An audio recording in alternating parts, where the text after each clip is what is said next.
At the edge of a cliff, where the wind howled, a dilapidated, thatched hut could be seen.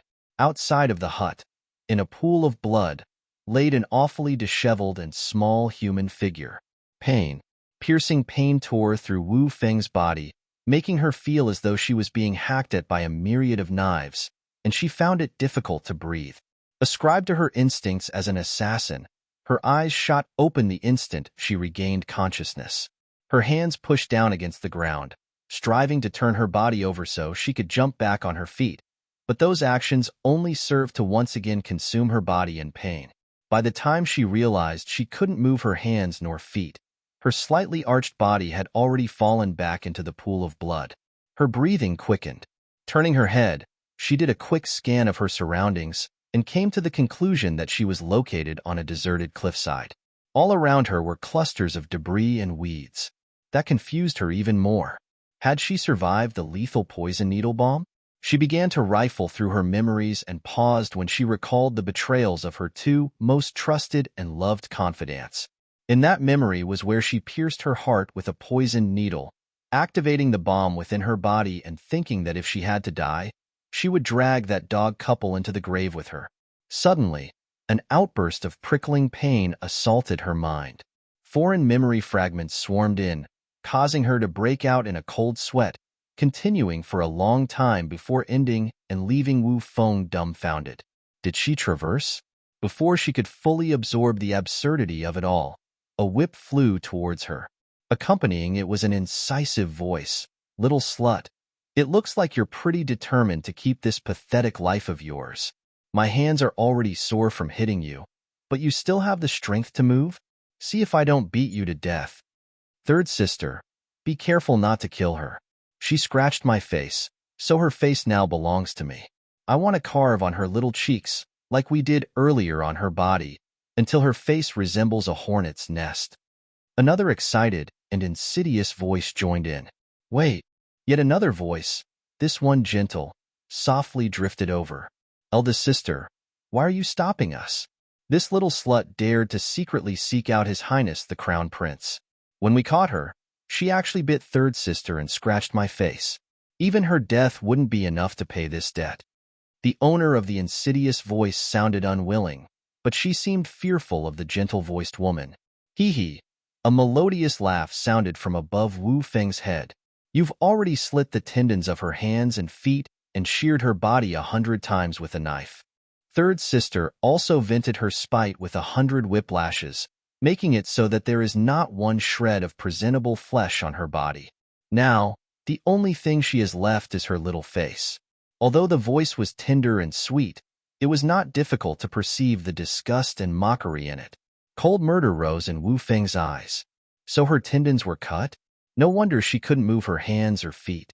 On another note, she found that voice quite familiar. Beneath her disorderly hair, Wu Feng slowly raised her eyes. The next moment, her entire body stiffened, and her eyes twinkled with a glint of ridicule before it was slowly eroded away by frost. She saw a woman who looked identical to Sanfeng One. Even their charm was synonymous. At the Sanfeng lookalike's words, the other two started to giggle as their moods eased. "Come, throw the ninth miss into the forest below the cliff. Let the beasts have her as nourishment. That's her only worth now." A tender voice, paired with cold and vicious words. Wu Feng didn't miss a word of the trio's conversation. In her mind, the memory of what had happened prior played. That day, His Highness the Crown Prince spent the night at General Manor, intending to pick someone from the manor to join the ranks of his harem as an imperial concubine. The original body's owner, who lived in the back mountains, had somehow appeared in the Crown Prince's room. Throughout that memory, there was no indication of the original body's owner entering the Crown Prince's room at all. Clearly, she had been framed. Afterward, she was captured by the eldest miss, third miss, and sixth miss and pulled to the cliffside, where she was then whipped and lacerated. Ha, good, very good. Wu Feng's eyes gleamed coldly. On this day, she marked down everything that had been done to her. When her body was dragged unceremoniously through the debris, as though she were little more than a sack, a slice of bloodied flesh landed on the clifftop floor. As her body fell through the air and pummeled down the cliff, her heart filled with the desire for slaughter. Wait for her. Her return would mark the end of their peaceful days. The mountain grounds were packed full with ancient and colossal woods and shrouded in what seemed like a millennium of darkness. A vast variety of magical beasts roamed the forest, causing it to emanate a malicious aura. Grr, a woo. Tigers roared, wolves howled, and their cries resonated across the whole forest. The startled Wu Feng, no, she was Yun Wu now, recovered her consciousness. Once she discerned her situation, Yun Wu couldn't help but feel her heart quiver. She arched her body and shuffled back to the cliff wall. A beam of golden light flashed through her mind, immediately followed by a strange passage of information. Rank 2, Golden Tiger, Fire Attribute. Strong offense, unique defense, low agility. They are twice as large as normal tigers. Rank 1, Ironback Wolf, Water Attribute. Average offense, weak defense, exceptional agility. A pack attack can rival the power of a Rank 2 magical beast. Yunwu's situation did not permit her the time to contemplate why these pieces of information were in her mind. On her right-hand side stood a Rank 2 golden tiger. It was baring its fangs ferociously at a pack of ironback wolves and growling in warning while its eyes stared at her greedily, as a predator would with prey. On her left-hand side was a pack of ironback wolves. They were, quite defiantly, baring their fangs back at the Rank 2 golden tiger while similarly keeping a close eye on her. The situation was one of a large tiger and a pack of wolves competing for food, specifically Yun Wu's flesh. Both sides, tiger and wolves, exhibited their thirst and desire to devour her, and evidently, neither were willing to share. Yun Wu watched warily with her back pressed against the cliff wall. Suddenly, her head felt like it was splitting in half. In her mind, golden light exploded. Waves of information poured in and then vanished without a trace, akin to a stone sinking into the bottomless ocean, leaving her with the sensation of an odd chi stream flowing through her meridians. She wondered what now, but in any case, she wasn't in the mood to think about other things. She knew she was currently no different from a fish on a cutting board, capable of nothing but waiting for the beasts to start fighting. Could it be that right after revival, she would die in the mouths of these beasts? No, definitely not. She already made it clear that anyone who owed her would receive payback of 100-fold, and right now, anyone who wanted to take her life would be repaid by having theirs taken. The beasts in front of her were no exceptions. Yunwu clenched her teeth as she propped up her broken, battered body. Even the slit tendons of her hands and feet were unable to prevent her from setting foot onto the path of blood.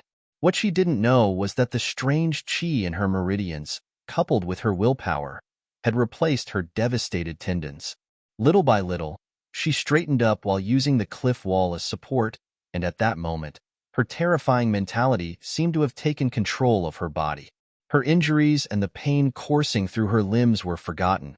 She remembered only hatred and revenge. Murderous intent instantly rose from the depths of her soul as heinous animosity smothered her dantian. Ak! A furious, human roar, carrying with it a penetrative, murderous aura, tore from her throat. When that sound came out, the steadily approaching wolf pack and large tiger abruptly took a step back. Yun Wu's blood-stained hands grabbed a hold of a sharp piece of feldspar one, and her two eyes took on a cold-blooded scarlet hue as she glared fiercely at the group of beasts before her. Want to eat her? She'll let them fill their stomachs with their own blood. Seeming to have sensed her murderous intent, hesitancy flashed in the eyes of the magical beasts. Shortly after, against their better judgments, they let their bestial nature take over. Gur! Ahu! Yowls resounded. One by one, the beasts revealed their fangs and pounced on her. Murderous intent surged in Yunwu's scarlet eyes. Faced with the wolf pack's attacks, she bent her knees, leaped while pulling her hand back, and mercilessly pierced the skulls of two ironback wolves with her sharp feldspar. When she pulled out her makeshift weapon, thick blood poured out of the wolves' heads and instantaneously soiled the already blood-soaked clothes on her body and seeped into the ancient necklace hanging from her neck. Under her garments, a faint, black light gradually blossomed. This escaped Yunwu's notice. She moved like a lightning bolt, just as though this battered body of hers had transformed into the body she occupied in her previous life. Usually lax, but once she attacked, the blow would guarantee to be a fatal blow. Blood from a human and a group of beasts brought rise to a mesmerizing phoenix dance with a peculiar charm. Everything, from Yunwu's landing at the bottom of the cliff to her discovery of the beasts to the fight, was seen by a pair of unnerving black eyes as fascination slowly materialized in the curving corners of the holder's closed lips. What an interesting little pipsqueak. An unmoving shadow, one masked by darkness, watched as Yunwu struck the beasts and as the latter's honed claws ripped the flesh on her body. This scene roused a glimmer of bloodthirsty excitement in the shadow's black eyes. One could tell that he enjoyed this brutal bloodbath and had little to no intentions to interrupt. Yunwu quickened her attacks. Nonetheless, resisting a besiege of beasts with her sorry body and the makeshift weapon would inevitably cost her loses. Her body was already heavily gashed, to begin with. Now, under the beast's claws, several more bone-deep wounds appeared. Blood dyed her figure from head to toe. Suddenly, Yunwu stiffened, and her complexion abruptly shifted. Her entire body felt like it was fixed in place. She tried her utmost to free herself, but to no avail. She cursed. In the next moment, from along her neck to her chest, there came a terrible, burning pain. It was comparable to having 10,000 needles perforating every single acupuncture point on her body. She grit her teeth as she endured the soul-excruciating pain. Beads of cold sweat slid down her forehead. Her face paled. Seeing the opportunity, the wolf pack and giant tiger attacked. She had never felt so small and helpless before, and she loathed the feeling of powerlessness. If she really was to die in the mouths of these beasts, she was unwilling, and she would always be unwilling. Brat, too countless people in this world are unwilling to depart, but your resistance pleases me quite a bit, so I shall lend you a hand. An elderly voice loftily sounded in her ears. Yunwu's heart violently shook, because the moment that voice fell, she saw a black flame appear out of nowhere and momentarily burn all of the lunging beasts into ashes. An evening breeze swept by, taking the ashes with it. If it weren't for the few ironback wolf corpses still sprawled on the ground, she would have believed everything was all a hallucination fabricated by her overexertion. The hidden man's eyes widened slightly. He had intended to make a move, but was interrupted by that elderly voice. However, the astonishment in his eyes was quickly subdued and replaced with a trace of great delight. His gaze became probing. Don't be too amazed. If it wasn't because I didn't have any other choice, I would have been too lazy to take action. However, Brat, you've really surprised me. I've been in a deep slumber for thousands of years, and aside from my first master, no one else has ever been able to break my seal. You were able to awaken me, so evidently, you must have potential, but pity. Right now, your body. Alas, what a pity. Sleep well, child. Don't push yourself any further. At his words, the prickling pain that had enveloped her entire body was gradually buffered by a warm current. Darkness invaded her consciousness. Then, the elderly voice actually addresses himself as this old fellow and not first-person pronouns. Following her collapse, the memories she hadn't yet digested once again bombarded her. She was foreign to this world and dynasty. Shenzhou continent, a land where martial arts was revered. The continent was divided up into three major powers: Zhou dynasty, Longsu kingdom, and the kingdom of An. The three countries were spread in a triangular layout with beast forest occupying the middle. One beast forest was, naturally, infested with magical beasts, to the point where even a martial practitioner would find it a dangerous place. It appeared that she, Yunwu, was the youngest daughter of a concubine from Zhou dynasty's general manor, known to the population as the sickly good-for-nothing Ninth Mississippi. In Shenzhou continent, every child would take an innate test on the first full moon subsequent to their birth. Yunwu's result had been a 0, a congenital good-for-nothing. Moreover, her body was weaker than the average person's. This was especially true when she was 1 year old, during the time her birth mother wordlessly vanished, leaving the young Yunwu to be abandoned in a hut within the manor's back mountain and forced to fend for herself. Even under the mistreatment of the other concubines, her sisters, and the servants, she had managed to stay alive for 15 years. Yunwoo might not know why she acquired all of the memories dating back to the original body owner's birth, but she did make sure to remember every single instance of humiliation the former Yunwoo had ever suffered. Right. Since she, Wu Feng, became Yunwoo, she would help the former Yunwoo pay back each and every episode of injustice. 3 days later, Yunwoo gulped down the last mouthful of beast blood before rising from the body of a red-striped tiger. The inside of her mouth was stained with the nauseating taste of blood, but the warmth that began to permeate her body evoked from her a bloodthirsty smirk. Magical beast blood, as it turned out, actually had great nourishing effects. After spending the past 3 days in the forest, she had encountered a vast variety of magical beasts. She was already very calm when faced with the oddly colored animals because this life gave her no time to be astonished or to slowly adapt. For 3 days, she killed off every magical beast that neared the bottom of the cliff, and she would then drink their blood. Her battered body was healing little by little, albeit very slowly. As for that elderly voice, it came from the necklace she had been wearing since birth. The necklace turned out to be a sacred relic left behind by the sorceress clan, and she had awakened the spirit inside of the necklace. However, the spirit told her that because her current body was technically dead, there was no way for him to establish a spiritual contract with her. He told her about drinking magical beast blood and digesting sage grass to prevent her body from decomposing, and afterward, the necklace never moved again. Beast blood. She drank 3 days of beast blood, and her slit tendons had then mysteriously grown back. Sage grass. As the godly doctor of a 21st century assassins organization, although she hadn't tasted every single herb on the planet, she was nonetheless very well versed in pharmacology and herbal medicine. Alas, she'd searched the nearby vicinity for days without producing any results. That meant she would have to browse deeper into the forest. It was a full moon. On this night, the forest's beasts seemed restless and eager to stir trouble. Yunwoo concealed her breathing. As she lurked through the forest, her speed stayed consistent until a rank 2 striped leopard blocked her way. Her silhouette flashed.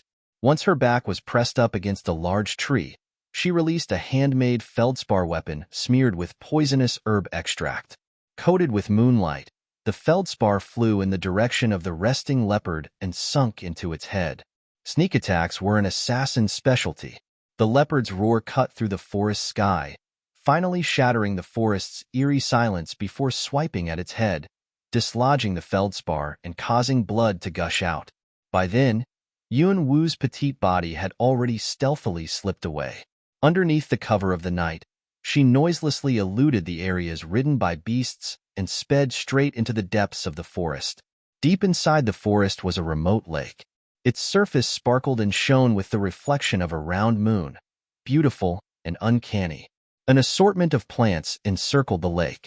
Seeing all the plants, Yunwoo's pursed lips slowly curved into a predatory smile. She picked out a few high-quality medical herbs to chew on and simultaneously gathered some herbs that would reduce inflammation and help with suppuration too. Beast blood could nourish and repair one's meridians, but it did nothing for external wounds. The gashes on her mangled body were starting to suppurate and become inflamed, giving off the foul smell of festering flesh. Yunwoo took off her tattered, barely adequate clothes and stepped bare into the deep lake. When the ice-cold lake water came into contact with her wounds, it brought her a succession of sharp, spasmodic pain, but she showed no hesitation. With her pale hands, she washed away the crushed rock fragments that were stuck in her open flesh and patiently cleared away the decayed flesh on her body. Cold sweat slid down her forehead, but she didn't utter a sound, and nor did her eyebrows furrow. Only her breathing became heavier. The lake water around her was eventually dyed blood red. When Yunwoo got out of the water, the wounds on her body were dripping with fresh blood, yet she turned a blind eye, sat down by the lakeside, and took the readied anti-inflammatory herbs into her mouth. She chewed on them and applied the saliva-covered herbs onto her wounds. The moon and stars cast a dim halo of brilliance over the glistening lake's crystalline surface and refracted light upon Yunwu's body. Her pale and colorless face shone with a sort of suffocating beauty. Perhaps she was not aware of it, but in the eyes of the man hiding in the dark, she resembled a fallen angel. So painfully beautiful and alluring, especially with those crimson droplets sliding down her skin. A cool night breeze brushed by Yunwu's ears. She felt a perturbing gaze staring closely at her from the dark. This feeling of being secretly watched was not new. At first, she had thought it was merely her imagination, but after 3 days of it, she would be a fool to still believe that. She smeared the chewed-up herbs on her last uncovered wound before stretching out her hand, swiftly grabbing her tattered clothes and quickly throwing them on. When she rose, she simultaneously snatched up her usual feldspar. All of a sudden, Yunwu's ear twitched. She turned her head slightly, just in time to see a thread of powerful chi force whisk towards her. Her figure promptly flickered, and at the same time she evaded. Her poisonous feldspar tore through the air at the target behind her. As long as the perpetrator moved, then no matter how perfect their concealment technique, their location would still be given away. Ryup. The sound of clothes tearing. Behind her, she saw a vague silhouette leap into the air and immediately disappear again into the dark forest. Her attack had surprisingly only scratched the perpetrator's clothing. She was facing a keen opponent. Just then, an indistinct stream of chilling green light surrounded the vicinity, and the clamor of beasts snapping their jaws rang out from all 4 corners. Was it the smell of blood on her body that attracted the beasts, or was it because of that person? Regardless of the reason, anything that came close to her, kill. Yunwu promptly darted behind a large rock, feldspar in hand, her dormant posture akin to that of a wild beast. Her cold eyes gleamed. A pair of sly eyes noted every single movement of hers. The man's compressed lips curved into an amused, bloodthirsty smile. He knew she had been aware of his surveillance. Alas, she didn't have the ability to pinpoint his location yet, but he had a feeling that this little pipsqueak would soon be brimming with radiance. Really, what a fascinating little pipsqueak. A magnetic low mutter, and then a tall figure emerged from the darkness. Truthfully, the man was the most beautiful person Yunwu had ever seen in both lifetimes.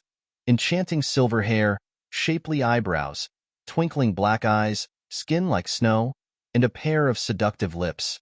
His body seemed to be emanating a strange magical force, making it so that a single glance would make one feel as though their state of mind was being snatched away. Even Yunwu fell into a moment of absent-mindedness, but quickly, her eyes recovered their clarity and took on a murderous look. You know the soul assimilation technique? That strange feeling. She had experienced this allegedly advanced form of hypnotism before, in her past life when she was carrying out a task in a remote country. Her first impression of this man, too dangerous. The smile on the man's thin lips widened. This is my first time encountering a woman who didn't get mesmerized by me. Little pipsqueak, what are you called? Cautious of the approaching man, Yunwu's dormant body immediately went on guard, and she snarled icily, "Don't get any closer, or else I'll take your life." The man laughed. "There are countless people who wish to take my life. Unfortunately, not a single one could. If you, little pipsqueak, have the ability, then I wouldn't mind handing my life to you." He turned a deaf ear to her threat and drew closer, his slender eyes serene yet devilish. Swoosh! The sound of a sharp weapon slicing through the air, followed by the scent of blood. Surprisingly, although the beasts detected the smell, they did not advance and instead seemed to be frightened by it. They quickly withdrew. Yunwu's eyes flashed with disbelief as she stared at the man. He hadn't bothered to dodge, allowing her feldspar to pierce his broad palm. Poison, he was unaffected by. The injury, he readily accepted. Drops of crimson blood dripped down from his hand, immediately withering the flowers they came in contact with. "Looks like you're unable to take my life. Then, tonight, I have taken yours. You shall belong to me." The magnetic voice carried with it a hint of domineeringness. Yunwu's eyes widened and chilled. She had just thought to move when in an instant, she felt her consciousness dim. In her last moment of consciousness, She swore she saw the man laugh enticingly before swooping down to take her into his arms and leaning down to kiss her red lips. She never would have imagined that one day she would, out of nowhere, fall into the hands of a man. It was daytime. There was no telling how many days had passed since that night. A blazing hot, tingling, and unbearably itchy sensation pulled Yunwoo's consciousness from the abyss. As soon as she opened her bright eyes, she subconsciously bent her fingers, wanting to give her body a good scratch. It was that moment she realized her arms were spread and bound on both sides. She struggled but found that her body was so itchy, she couldn't even find the strength to lift a finger. To her dismay, her entire body was bare without a single article of clothing, and she was immersed in a small pond that emitted blood-colored steam. She instantly felt confused. Awake? And here I thought it would take you another day. Little Pipsqueak, from now on, remember to nourish your body properly. Otherwise, with your flat stature, I really wouldn't know where to lay down my hand. An incomparably devilish voice suddenly teased. A beguiling man, clad in white, strolled into the cavern as his lips arched into a smile. You. Of course it's me. If not me, who does little Pipsqueak think it is? The eyes that he stared at her with were glaringly overbearing and possessive. It brought Yunwoo a wave of displeasure. Release me. Her voice was hoarse, and she clenched her teeth. The man looked at Yunwoo while smiling. He made a gesture with his fair hand. 2 rays of cold light shot out, and the ropes around her wrists promptly broke into 2 halves. Don't scratch. It wasn't easy to get your skin to heal. I'm someone who loves beauty, even more so beautiful people, and right now, every bit of your body belongs to me. He stood by the pond, grinning slyly as he ran his eyes over each and every inch of her exposed skin. When Yunwoo heard him, she almost snapped off the roots of her teeth in anger. Shameless. But despite her exasperation, Yunwoo continued to soak in the pond and didn't get up. Although she didn't know kind of herbs and blood were mixed into the pond water, she could feel it working at a breakneck pace to close up the wounds on her body. If it weren't for her having exceptional self-control, she probably would have succumbed to the itchiness already and long left scratches on her skin. She was gripping the rocks that enclosed the pool so tightly, her nails were screeching.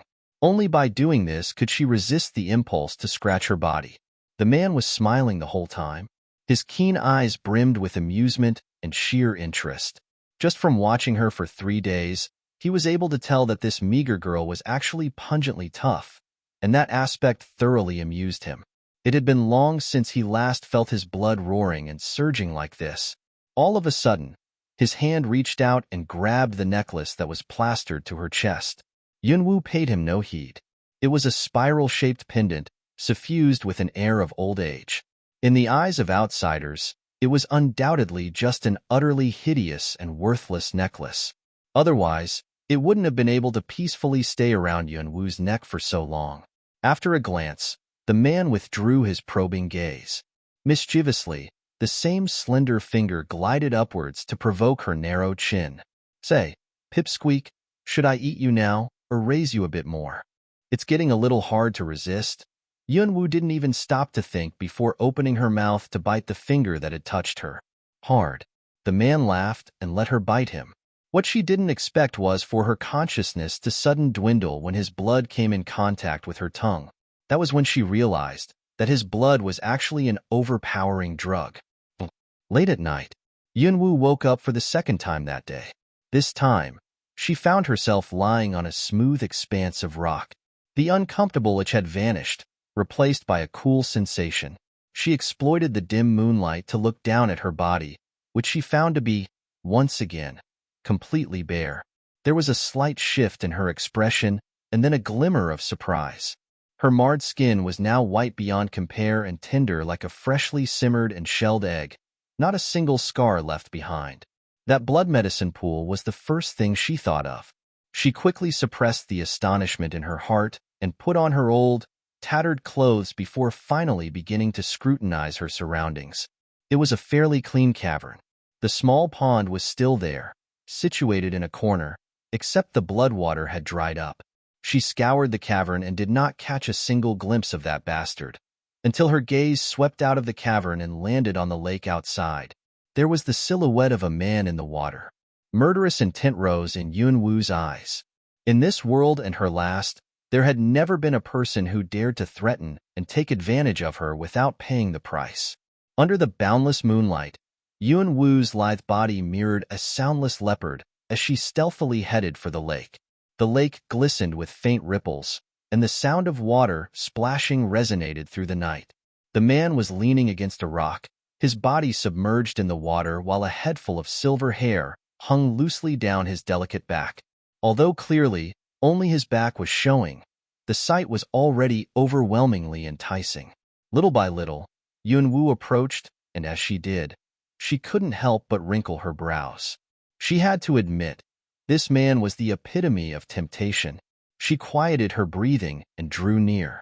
She aimed, and the sharp wooden stick in her hand streaked towards the man. "You're here." A light, wicked laugh. The silhouette of the man moved and deftly evaded her attack. As surprise flashed in Yunwu's eyes, the man grabbed the stick without looking, and his other hand brushed against her waist. Swift and threatening. A strong pull sent Yunwu's body swooping through the air. The entanglement of their bodies caused the two of them to fall into the water. Yunwu was caught off guard and choked on a large mouthful of water. She started to cough as a broad smile appeared on the devil's handsome face. He wrapped one hand around her waist and teased her chin up with the other. He teased impishly, "Immediately after waking up, you delivered yourself to my doorsteps. What an impatient little fellow. But I like it. Remember, I am your man, Long Qingxia." Long Qingxia inclined his head, intending to kiss her red lips, but then his face sank. He looked down to see Yunwu holding a sharp-edged rock against his heart. The rock had appeared out of nowhere. He was unervingly dangerous, but she wasn't a simple character either. "Those who wish to be my man are already lining up in the palace of hell. Would you still like me if I pierced your heart?" The corners of Yunwu's lips arched into a vicious sneer.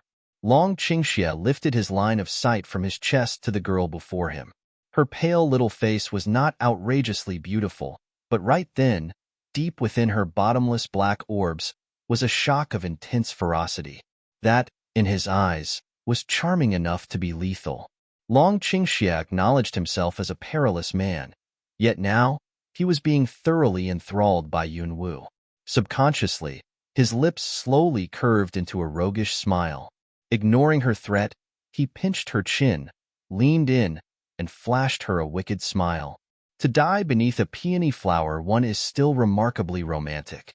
I would willingly fall into hell with you, if it means we can be united through wedlock. His words had just fallen when a pair of passionate lips covered her cold ones and domineeringly forced entry, the kiss burning hot and heart-stirring. Fall into hell together? Those words struck a chord in her heart.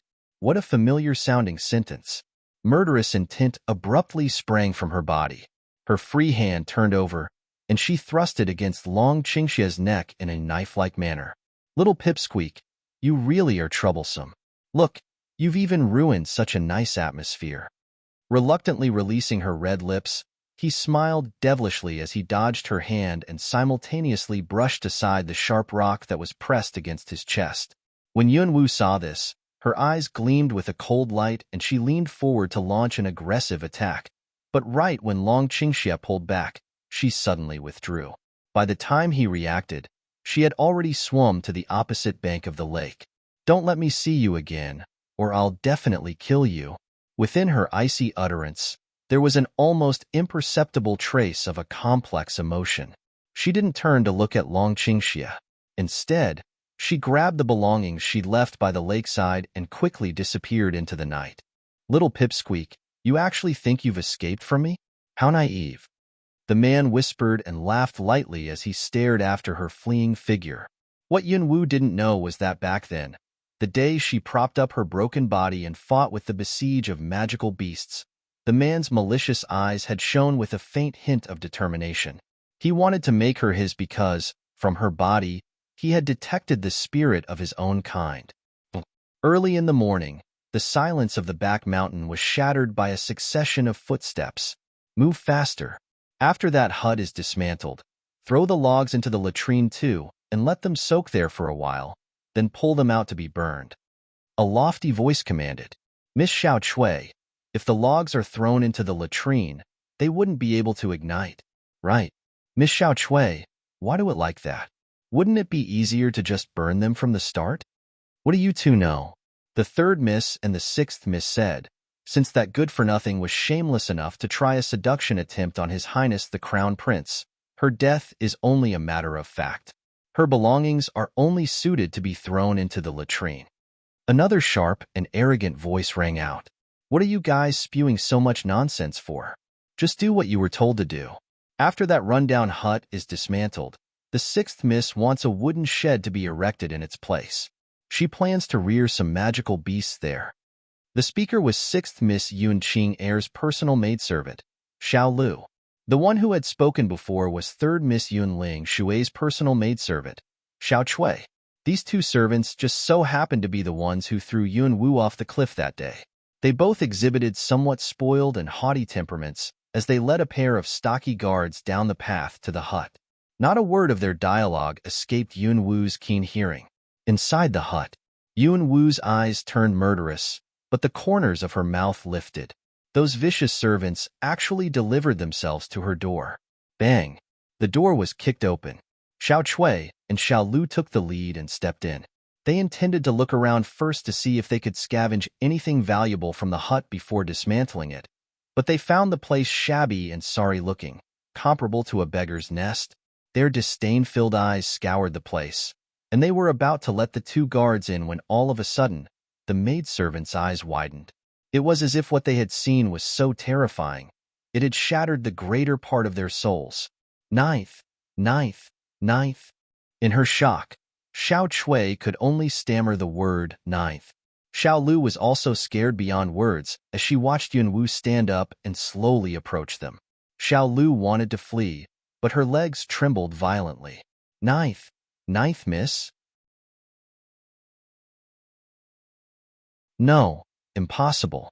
That day, without a doubt, they had thrown her off the cliffside to serve as beast feed. She had no chance of survival. Yun Wu smirked at their reactions. Wretched slaves. What's wrong? If I remember correctly, you two like to play with me the most. It's only been a few days, so why, now, are you both so frightened? Yun Wu's breezy laughter gently drifted into the maidservants' ears. They couldn't help but shiver. Miss Xiao Chui, Miss Xiao Lu, what's wrong? Did something happen? The voice of a guard sounded from behind the door, immediately and effectively snapping the two maidservants out of their stupors. The horror in their eyes abruptly contorted into ruthlessness. Two rays of red, rank 1 late-stage battle spirit sprang forth from their bodies and struck at Yun Wu. Regardless of whether she was a human or a ghost, all they had to do was simply kill her again. Yun Wu promptly sidestepped their attacks. In but an instant, the shoddy bed behind her was pulverized by the 2 rays of red battle spirit. Yun Wu's eyebrows scrunched up by just a bit. So this was the so-called strength of Shenzhou Continent's combat prowess? How terrifyingly ferocious. A second later, the light in her eyes chilled. She moved, and the moment the 2 wretched slaves lowered their guards, their necks were swiftly severed by a blade. The art of killing actually didn't involve many intricacies. It was as simple as grasping the right moment and aiming at a fatal point.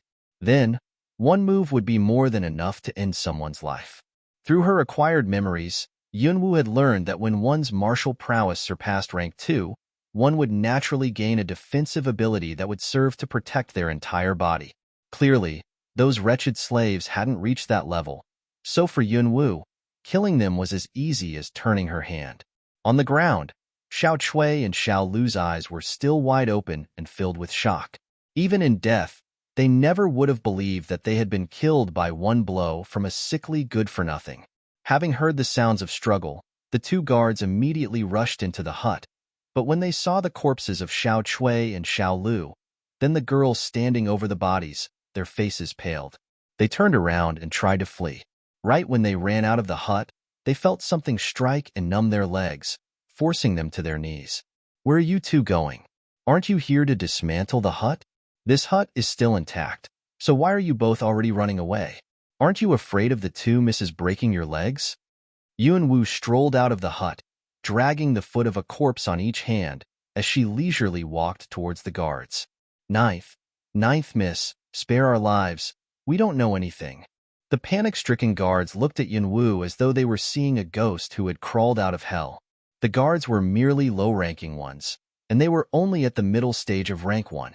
Aside from watching over the doorway and occasionally lifting things, they had never been in a real fight. If the rank 1 late-staged Xiao Chui and Xiao Lu were killed, wouldn't it be even easier to kill the guards? Yuan's cold eyes looked down at them loftily. Take these two corpses back to their respective myths and throw them in their rightful latrines.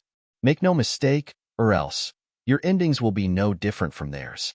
The guards looked at the corpses and shuddered, but they dared not defy. They bobbed their heads up and down, repeatedly saying, "Yes, yes." Subsequently, they each hoisted a corpse and then hurriedly fled. Too terrifying. Just one look was enough to cause others great alarm. Was that person really the sickly and easily bullied ninth miss? No, definitely not. Even if it was surely her ghost. After watching the guards scurry off, Yunsu slowly turned to look at the trail of blood left behind by the two corpses she had dragged out. She subconsciously thought of that night, the blood stain her body had left on the cliffside floor. Murderous intent continued to brew in her heart. She felt bloodthirsty satisfaction. She had declared that when she returned, Yun family's peaceful days would end. Now she, Yun, had returned. Perhaps the guards really were scared out of their wits by Yun, because they didn't alarm anyone when they threw the corpses into each respective courtyard's latrine one. However, before the corpses were found, 6th Miss Yun Qing was already hastily leading several maidservants to the back mountain. "Xiao Lu, you stinking brat, I told you to find people to dismantle a tiny hut, yet you dawdled for an entire morning." The person had yet to arrive, but her angry voice did. Yun was basking in the sun, her body half sprawled atop a large boulder that was situated near the hut. She opened her eyes, but only to unhurriedly turn her head in the direction of the voice. When a familiar figure entered her line of sight, her lips lazily drew an arch. Having bathed in the sunlight for a whole morning, the malice in her heart had finally calmed a bit, but that was only temporary. Courtesy of that mysterious man's blood medicine pool, the wounds on Yun body had completely healed. However, she had happened to discover that a form of poison had been residing inside her for over a decade now. It was incurable. Fortunately, the poison wasn't one that killed instantly. Instead, it served to gradually eat away at her internal organs until ultimately, she would die watching helplessly as her entire body rotted.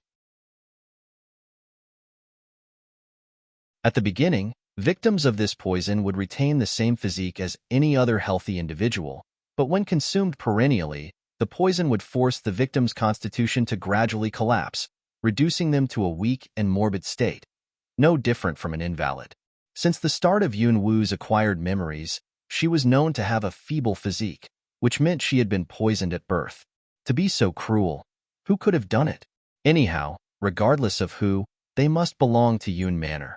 It would be impossible for an outsider to make the former Yun unwittingly ingest over a decade's worth of poison. The culprit had better pray they don't get discovered by her, because if they did, she would definitely let them taste how being corroded by poison felt. Yun Qing's current mood was especially foul, the reason being, that afternoon, some of His Highness the Crown Prince's servants had arrived to arrange for a lake outing with Yun Lingshui and Yun Qing. On the other hand, Yun Qing had received a cold reception. Under those circumstances, how could she be feeling good? Normally, she would head to the back mountain and cool down by beating up the sickly Yun. Unfortunately, that good-for-nothing had died. And yet, when Yun Qing saw the figure lazing atop a boulder, her expression changed, her steps halted, and her anger also vanished. Her eyesight wasn't failing, was it? She forcibly blinked and reopened her eyes, but nothing changed. Yun Qing pulled a maidservant to her side and pointed at Yun. "What do you see?" "It's the ninth miss." The maidservant's voice was trembling while the other two maidservants were also visibly shocked. The ninth Mrs. Demise and her fate afterward was something everyone in the manor knew about. Fifth sister, it's only been a few days since we last saw each other. Do you not recognize me anymore? Yuan Wu's soft voice drifted like a zephyr. Yuan Qing'er's eyes flashed with panic, quickly followed by astonishment and disbelief. You're actually not dead? How could that be? If I did die, you wouldn't have anyone to bully anymore. You wouldn't be able to thrash at me and defuse anger. So wouldn't you be disappointed? Yuan Wu said as she slowly rose from the boulder and flexed her shoulders. Then, she smiled and lifted her eyes to lazily look at Yuan Qing'er. Yuan Qing'er met Yuan Wu's stare and suddenly couldn't help but shiver. She was confused. Yuan Wu still looked like how she did before, sickly without a trace of battle spirit. There was no doubt about it. Despite that, the current Yuan Wu made Yuan Qing'er feel a vague sense of danger. However, rage started brewing in Yuan Qing'er's heart. She was already in a bad mood, and now not only did she find out that this good-for-nothing was still alive, but she was even getting snubbed by her. How could Yuan Qing'er, someone who had been pampered since childhood, tolerate such disrespect? She drew out her whip and sent out a ray of yellow battle spirit. The straight whip curved and locked on Yuan Wu. Yuan Qing'er's voice was charged with anger. Good for nothing, you actually didn't die, and you dare speak to this miss in such an ill manner. It looks like you're tired of living. Last time I couldn't finish you off. This time, I'll definitely beat you to death. Integrated with yellow battle spirit, the whip increased tenfold in power. It whistled through the air, heading straight for Yuan Wu. Yuan Wu's body flickered, moving down from the boulder. Crash! The whip slapped against the earth, making dust surge up and leaving a long, deep imprint on the ground. Seeing this, murderous intent rose in Yuan Wu's eyes. If it had been the previous Yuan Wu, this one lash would have thoroughly split her in half. Since Yuan Qing'er was going to be this way, Yuan Wu didn't plan on holding back either.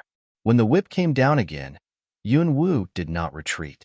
Quick as lightning, she wielded her dagger and forced it against Yuan Qing'er's throat. Whips were only suitable for long-range combat. Once one's opponent entered close proximity, the whip would become useless. Slight surprise appeared on Yuan Qing'er's face, as she didn't think a good-for-nothing would be so agile. But her reaction speed was not slow either. The instant Yuan Wu's dagger approached Yuan Qing'er's neck, a ray of yellow battle spirit flared out from within Yuan Qing'er, coating her body and acting as though she was wearing an invulnerable set of armor. The dagger was abruptly broken while Yuan Wu's body was forced back several paces. Yuan Wu felt a phantom of surprise flash through her heart. Rank 2 practitioner's defense ability? The Yuan Qing'er in her acquired memories had not broken through rank 2 yet. But looking at the situation now, it was possible that she had already broken through rank 2 and was simply concealing her strength. With her temperament, however, it was impossible to have such perseverance. In other words, someone was hiding in the shadows, guiding Yuan Qing'er. Who? Yuan Wu wondered. Could it be the person who poisoned me? That possibility caused Yuan Wu's to chill even more. A haze of brutality draped over Yuan Qing'er's face.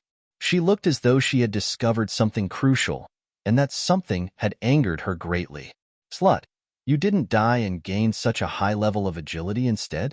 Looks like the Tier 2 elemental wind pill I lost was stolen and used by you. Last time in the Dragon Pavilion auction house, Yuan Qing'er had spent all of her savings to attain a Tier 2 elemental wind pill. She had intended to consume it once she broke through rank 2. That way, she would be able to increase the speed of her dual attacks.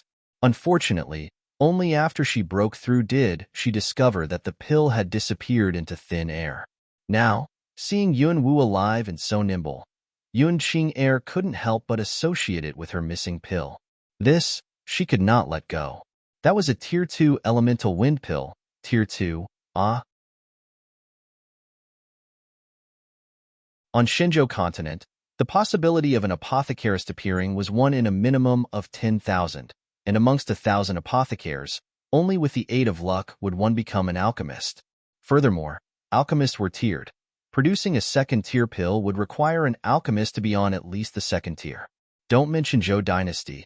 Even in Shinjo continent as a whole, there were probably less than 1,000 alchemists in existence. Think. To have a country as large as Zhou dynasty, with an understated population of tens of millions, plus the other two leading countries, and not to mention the smaller neighboring countries, and yet the combined total of alchemists could not exceed 1,000. It went without saying how valuable a Tier 2 elemental wind pill was. When Yun Wu heard Yun Qing'er's accusation, her eyebrows furrowed.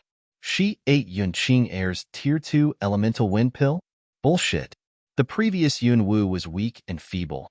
Just walking out of the door would drain all of her energy and send her wheezing. So how could she possibly have possessed the ability to run to Yun Qing'er's courtyard? Moreover, to steal a pill? Wasn't this obviously pouring shit on her head one? Nonetheless, Yun Qing'er was bent on clinging to her own suspicions, firmly believing her pill had been stolen and consumed by Yun Wu, and thus didn't give Yun Wu a chance to refute.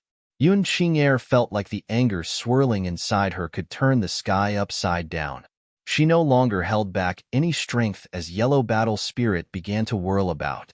Her whip whistled, determined to claim Yun Wu's life. Paw. Yun Qing'er's weapon took after a serpent, extremely fast and exceeding ruthless as it lunged at Yun Wu. Yun Wu leaped and nimbly dodged the attack.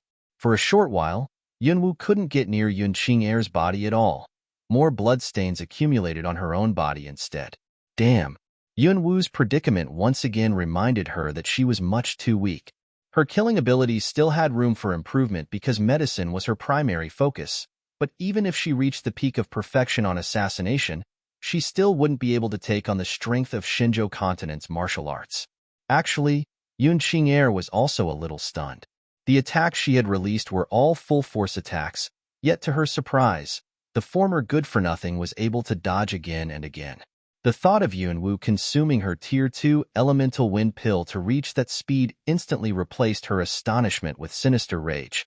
Slut, you dare to hide. See if I don't beat you to death. Her whip, enveloped in battle spirit and imbued with vicious strength, flew towards Yun Wu again. On the ground, a train of welts surfaced. Yun Wu knew if she let things continue like this, she would suffer. Immediately, she turned tail and fled in the direction of Yun Manor. Yun Qing'er's eyes were red with anger. How could she let Yun Wu escape? She waved her whip and gave chase. General Yunlingyi was stationed at the border all year round. Thus, Yun Manor's matters, both big and small, were overseen by Old Master Yun. Since he disliked having to manage the manor's trivial happenings, he put Yunlingyi's main wife in charge of the manor and retreated into secluded meditation and more or less so vanished. Yun Manor, Presence Chamber 2. Head Madame Lu Qingyue was talking to housekeeper Wu Gang when suddenly, they heard a commotion outside. Their expressions changed. Wu Gang hastily took the small wooden box that was sitting on the table and carefully stored it away. What's happening outside? Lu Qingyue asked, frowning. A guard hurriedly arrived at the door and reported, answering Head Madam. It's 6th Miss and 9th Mississippi. They are fighting in the garden. Rather than call it a fight, pursuit was a more suitable term. The 9th Miss was originally declared dead, but from the way things looked now, she was not only still alive but also brimming with energy as she dodged the 6th Miss's persistent attacks. Wasn't the 9th Miss supposed to be a sickly good-for-nothing? How strange. The 9th Miss? Are you sure you weren't mistaken? Wu Gang's voice carried with it an odd lilt. Answering housekeeper Wu, this subordinate definitely was not mistaken. It is indeed 9th Miss and 6th Miss who are fighting, the guard answered assuredly. A strange look came across Wu Gang's square face. He subconsciously turned his head to look at Lu Qingyue. Her eyebrows were scrunched together, but she quickly regained her usual calmness. Let us go and see what's going on. With that, she rose from her seat and slowly walked to the chamber entrance. Yes, Head Madam. Wu Gang resumed his solemn look and respectfully followed. Yun Manor, garden. The other madams and misses caught wind of the commotion and arrived with some maidservants, followed by Lu Qingyue and Wu Gang. When they noticed Yun Wu in the process of agilely dodging Yun Qing'er's whip, astonishment appeared on their faces while Lu Qingyue and Wu Gang's expressions immediately changed. What do the two of you think you're doing? A dark voice thundered. Lu Qingyue angrily waved her hand, signaling the guards to go intervene, but they neared only to be forcibly flung away. Everyone present could sense the force behind that whip attack. It was the strength of a rank 2 early-stage practitioner.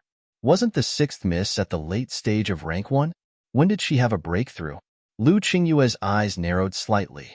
She inclined her head to one side and looked at fifth Madame Lu Qinxue, Yun Qing'er's mother and Lu Qingyue's younger cousin. Lu Qinxue wore an expression of delight, but she felt Lu Qingyue's gaze and quickly restrained herself. Lu Qinxue said weakly, "Elder cousin, this is also my first time learning of Yun Qing'er's breakthrough. With so many women in the manor, scheming was an inevitable affair." Lu Qingyue withdrew her gaze and turned her head to give housekeeper Wu Gang a look. Immediately, Wu Gang thrust out his foot and sent out a powerful ray of green battle spirit to single-handedly latch onto the whip in Yun Qing'er's hands. "Sixth miss, please cease your anger. Housekeeper Wu, let go. Today, no matter what, I have to have this slut dismembered." Yun Qing'er fumed, her eyes red with roaring anger. "Qing'er, your great-aunt standing here. So what are you still kicking up a storm for? Don't be so insensible. Quick, come here." Lu Qinxue hurriedly chastised while shooting Yun Qing'er a look. Normally, Yun Qing'er would comply, but this time, she was too far gone and too angry. "Great-aunt, mother, neither of you know. Last time, that Tier 2 elemental wind pill I lost was eaten by this slut, Yun Wu. I refuse to calm down until she's dead." The moment Yun Qing'er mentioned her missing Tier 2 elemental pill, Lu Qingyue stiffened. Her eyes flashed. Although it was a minute reaction, it was a trifle in the discerning eyes of an assassin. Yun Wu swept a dark glance at Lu Qingyue as Yun Wu sneered coldly in her heart. Looks like she, Yun Wu, not only had to tolerate having shit poured over her head, but now she was also being made to carry another's blame. What? That Tier 2 elemental wind pill you lost was eaten by her? Lu Qinshue's voice rose in anger. She was clear on what that Tier 2 elemental wind pill would have meant for the mother-daughter pair. Immediately, her countenance became one of rage. She spun her head towards Lu Qingyue. "Elder cousin, this time, no matter if you do it in private or in public, you have to punish this bitch and give my daughter and I justice. Great-aunt, if you hand the matter of this little bitch's punishment over to me, then during the Imperial Hunting Tournament next month, I'll definitely lend third sister a hand and lift her to victory," Yun Qing'er promised through gritted teeth. This year, the Imperial family was going to hold a hunting tournament for children of noble status. In name, it was a friendly pastime. In reality, its purpose was to allow the Imperial family to select a few suitable candidates for the Imperial princes to choose from, with the tournament winner gaining an opportunity to become the Crown Prince's consort, the Crown Princess. All 9 misses of Yun Manor were eligible for participation, but the only ones who were truly qualified to take part in the tournament consisted of a mere trio. The most talented eldest Miss Yun Xian Heir, the legitimate third Miss Yun Ling Shui, and the sixth Miss, Yun Qing'er. Yun Qing'er's promise meant that she was willing to relinquish her chance at being the Crown Princess in order to help Yun Ling Shui. With that, one could imagine just how angry Yun Qing'er was. When Lu Qinshui heard her daughter's words, her expression changed. When Lu Qingyue heard, she was secretly pleased, but she concealed it well. Under everyone's watchful eyes, Lu Qingyue frowned, then sighed and waved her hand. Forget it, forget it. Since Yun Wu ate your Tier 2 pill, I'll let you decide her consequences. However, don't go overboard. After all, she is still Yun Manor's 9th Mississippi. Yun Qing'er laughed cruelly. Great-aunt, rest assured, even if I don't kill her, I'll ensure she'll never have the mouth to steal food again. At her remark, everyone present understood that if Yun Wu were to fall into Yun Qing'er's hands, Yun Wu would be forced to lead a life worse than death. Even so, no one present took pity on Yun Wu. Rather, quite a few were interested in watching a show. On the side, Yun Wu listened to their conversation and couldn't help but sneer in her heart. Letting herself get chased into Yun Manor was intentional on her part. She had 3 reasons for doing so. 1. To uncover Yun Qing'er's backer. 2. to figure out why she was made a scapegoat. 3. To sniff out who was most likely to have poisoned her. She had gotten a good grasp on the workings behind the drama happening before her, so it was time to retreat. She, Yunwu, was not a someone to be bullied and pushed around. Obediently let Yunqing Air kill her? They've still got a long way to go. Ninth Miss, I'm afraid you can't leave yet. Just as Yunwu turned to leave, Wu Gang suddenly stepped in front of her, blocking her path of retreat. Information from her acquired memories stated, Wu Gang, innate green rank, peak of rank 6. Attribute, wind. Weapon of choice, broadsword. Wind attribute? No wonder he was able to soundlessly appear in front of her. He had done so in the blink of an eye. If he wanted to kill her, it would presumably be as easy as turning his hand. Martial practitioners specialized in battle spirit, strong bodily defense, and formidable combat ability. The hierarchy went: practitioner ranks 1 through 9, master practitioner, martial sage, and exalted sage. Every level was divided into the following: early stage, middle stage, late stage, and the peak. Currently, in Zhou Dynasty, a peak level rank 6 practitioner would already be considered an expert.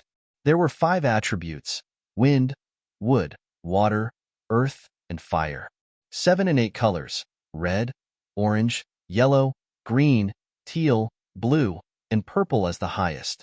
Together, these factors came down to one conclusion. The role this housekeeper Wu played in Yun Manor was not simple. His background identity was likely even more complicated. Housekeeper Wu, you still know me as the Ninth Miss? Yun Wu raised her head, lips slightly curved as she met his sharp and gloomy eyes with her own cold gaze. Wu Gang looked at her, and when he saw her bottomless eyes, he was unable to restrain his eyebrows from wrinkling. A quick second later, Yun Wu's body resumed its former appearance. Sick and weak, no battle spirit at all, but Wu Gang sensed a strange premonition. It was as if her continued existence would end up spoiling his grand plans. Ninth Miss must be teasing. This subordinate wouldn't dare not recognize young Miss. However, as per head madam's command, this subordinate has no choice but to offend young Miss by handing young Miss over to 6th Mississippi. As Wu Gang spoke, Yun Wu happened to catch a faint glimmer of murderous intent lurking in the depths of his eyes. He extended his hand and seized her. Cold light flashed in Yun Wu's eyes. She moved to break out of his grasp, but Wu Gang seemed to have been waiting for her to do that. He channeled a flow of insidious dark energy into his palm and abruptly thrust his hand towards her chest. Yun Wu's heart shook. She attempted to dodge but found her opponent fast and ruthless, catching her off guard. Suddenly, whoosh whoosh, 2 streaks of chilling light shot through the air, pinpointed at Wu Gang, promptly causing his expression to change. At once, he did a body flip and evaded. In the spot he had been standing, he saw 2 exquisite knives lodged deeply into the ground. If he had failed to dodge, those 2 knives would have ripped into the fatal points of his head and neck. This sudden turn of events launched all the surrounding guards into a vigilant search, but they found no trace of the perpetrator. Who? Wu Gang bellowed, his expression sinking. Then, he suddenly realized that the item he had been keeping within his sleeves was gone, and that instantly caused his expression to shift. He lowered his head and hurriedly scoured the ground before finally seeing a small, wooden box nestled in a nearby flowering shrub. It turned out he had dropped it while he was somersaulting. He hastened over, but another silhouette beat him to it. Immediately after procuring the wooden box, Yun Wu drew it into her embrace. Regardless of what the box contained, to be able to make Wu Gang and Lu Qingyue's expressions undergo such drastic changes meant the box's contents were definitely not simple. Ninth Miss, please give that item back to me. Wu Gang's figure flickered and reappeared in front of Yuan, his face completely dark as he stuck out his hand, palm facing upwards. Yun Wu took a step back, smiling widely as she asked innocently, "What item? I don't see any items, just a mad dog barking at its master." Wu Gang's eyes chilled with murder. Since Ninth Miss is oblivious, then don't blame this subordinate for personally performing a search. He stretched out his hand further, intending to pull apart her clothes as to take back his item. Yun Wu drew back a step, murderous intent in her eyes. Straight on, she was in no way his opponent, but in close combat, she dared say she had a 60% chance of success. However, before the two of them could do anything, whoosh, whoosh, whoosh, for streaks of cold light dashed down from the sky, and this time, the knive's origin was revealed. On the roof, there towered a fluttering white-robed figure. A head full of silver hair danced in the wind. A wicked smile adorned the man's handsome face. He clicked his tongue. Such a large crowd bullying a little girl. What a good show this is. Right after his devilish and magnetic voice sounded, Yunwu turned her head and looked up. When she saw the man standing in the wind, her heart couldn't resist a quiver. It was the seductive man from the forest. Yunwu's willowy brows furrowed as she wondered why he was here. The instant Long Qingxia's figure appeared, all of the women gathered in the garden fell into a sudden stupor. What a beautiful and bewitching man! Wu Gang swept the knives from the ground. As a poison expert himself, he could tell that the knives had been submerged in poison beforehand. The victim's throat would instantly be sealed, and judging from the finesse of the man's throwing, he could most definitely rival Wu Gang, if not surpass. His square face a haze of anger, Wu Gang shot a look at the silver-haired man. "Who are you? You dare break into the general manor? How audacious!" His angered voice had just fallen when the manor's guards surged from all sides, and an array of archers appeared out of nowhere. "Shoot!" Wu Gang commanded without giving the man any time to react. Whoosh, whoosh, whoosh. Countless arrows fired at once, all flying in the direction of the man. But facing the onslaught of arrows, everyone present could see that the man was still smiling mischievously and not moving at all. He continued to stand in the wind, silver hair fluttering, elegant as an immortal. Below, Yunwu saw this and scrunched her brows. Was he brain-dead? At this point, what was he still trying to act elegant for? Having said that, shocked surprise then appeared in her eyes. Right before the arrows reached the man, dazzling, brilliant rays of purple brought rise to a fluctuation of odd energy. All of the arrows that came in contact with the purple light were effortlessly snapped and destroyed. Long Qingxia stood with his body enveloped in a blinding halo, emitting a sense of arrogance that suggested his disdain towards the world, an imposing manner and haughty overlook of the overarching sky. The look of rage on Wu Gang's rage contorted into one of utmost astonishment. Innate purple rank? Peak of rank 8? Even he was unable to discern the man's attribute. The man's age clearly did not surpass the early 20s either. How could that be possible? At this moment, Long Qingxia held back his imposing aura and lifted the corners of his mouth. "Relax, relax. Don't raise your guards like I'm a great enemy or something. I just so happened to pass by and conveniently dropped in to watch the show. Just treat it as though I didn't exist and do whatever you want." Watch the show? Didn't exist? After Wu Gang regained his composure, he inwardly clenched his teeth. First, he had been targeted by 6 poisonous knives, knives that were undoubtedly aimed at his vital points. Then, the man revealed his martial prowess, which just so happened to be at the peak of rank 8. Yet that man had the nerve to declare himself non-existent? All of a sudden, Lu Qingyue started to urgently command, "What are you all still dawdling for? Quick, chase after Ninth Miss and get her back here." Just then, Yunwu had taken advantage of the courtyard's state of frightened astonishment and had long since slipped away. When Lu Qingyue came to and noticed Yunwu's disappearance, her face had donned an expression of great panic. The small wooden box was still in Yunwu's hands. Wu Gang turned his head and swept his gaze in the direction Yunwu had run off to. Alas, his intention to follow after her was hindered by 2 more throwing knives. "You! What does your excellency mean by this?" Wu Gang hurriedly dodged. He looked at Long Qingxia angrily. Long Qingxia's smile was synchronously bewitching and dangerous as he laughed lightly. "No meaning. You may continue. I'm merely watching the show, nothing more." Contrary to his courteous words in his hand, he was playing with 2 iridescent throwing knives, as if to say, "Another step forward, and these knives will be sheathed in the pit of your stomach." Even a fool could see he was helping Yunwu, and blatantly going out of his way to pick quarrels. Seeing Wu Gang helplessly entangled by the mysterious man and Yun Wu's silhouette about to vanish from sight, Lu Qingyue grit her teeth, turned around, and personally gave chase. Yun Qing'er noticed and naturally was not going to let Yun Wu go either, so she also seized the chance and followed. When Yun Wu saw the two figures hot on her trail, she immediately sped up. Her experience this time made her realize that she had sorely underestimated the strength of Shenzhou Continent's martial prowess. That episode in the garden alone was enough to make her understand that if she wanted to survive in this world, the assassin skills she'd gained in her previous life was not going to suffice.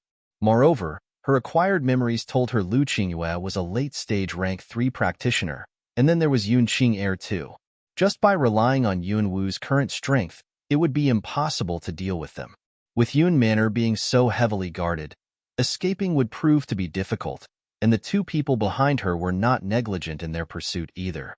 Suddenly, something flashed in her mind, abruptly redirecting her flight to Yun Manor's forbidden grounds. Allegedly, aside from Old Master Yun, no one was permitted to enter the forbidden grounds. When Lu Qingyue and Yun Qing'er saw Yun Wu open the stone doors that led to the forbidden grounds, their expressions subconsciously changed. Great Aunt, that little slut went into the forbidden grounds. What do we do now? Lu Qingyue's eyes shone with hostility. Chase. That small wooden box Yun Wu took. Lu Qingyue had to get it back. As for the circumstances inside of the forbidden grounds, neither Lu Qingyue nor Yun Qing'er was familiar with, because everyone in the Yun family knew that every trespasser was inevitably killed. Black. Before her eyes, a stretch of utter darkness. Yun Wu's vision had always been better than most people's, but now, even she could not see anything beyond pitch black. However, just by listening to the soft sounds of footsteps, Yun Wu was able to tell that both Lu Qingyue and Yun Qing'er had already followed her in. Yun Wu thought, why not take this opportunity and assassinate them in the dark? To an assassin, darkness provided the best opportunities.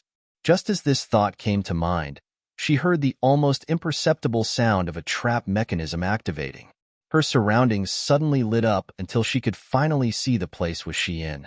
It was an underground palace, its 4 walls crawling with a species of strange ivy. They appeared ferocious and gave off an incessant sense of eerie danger.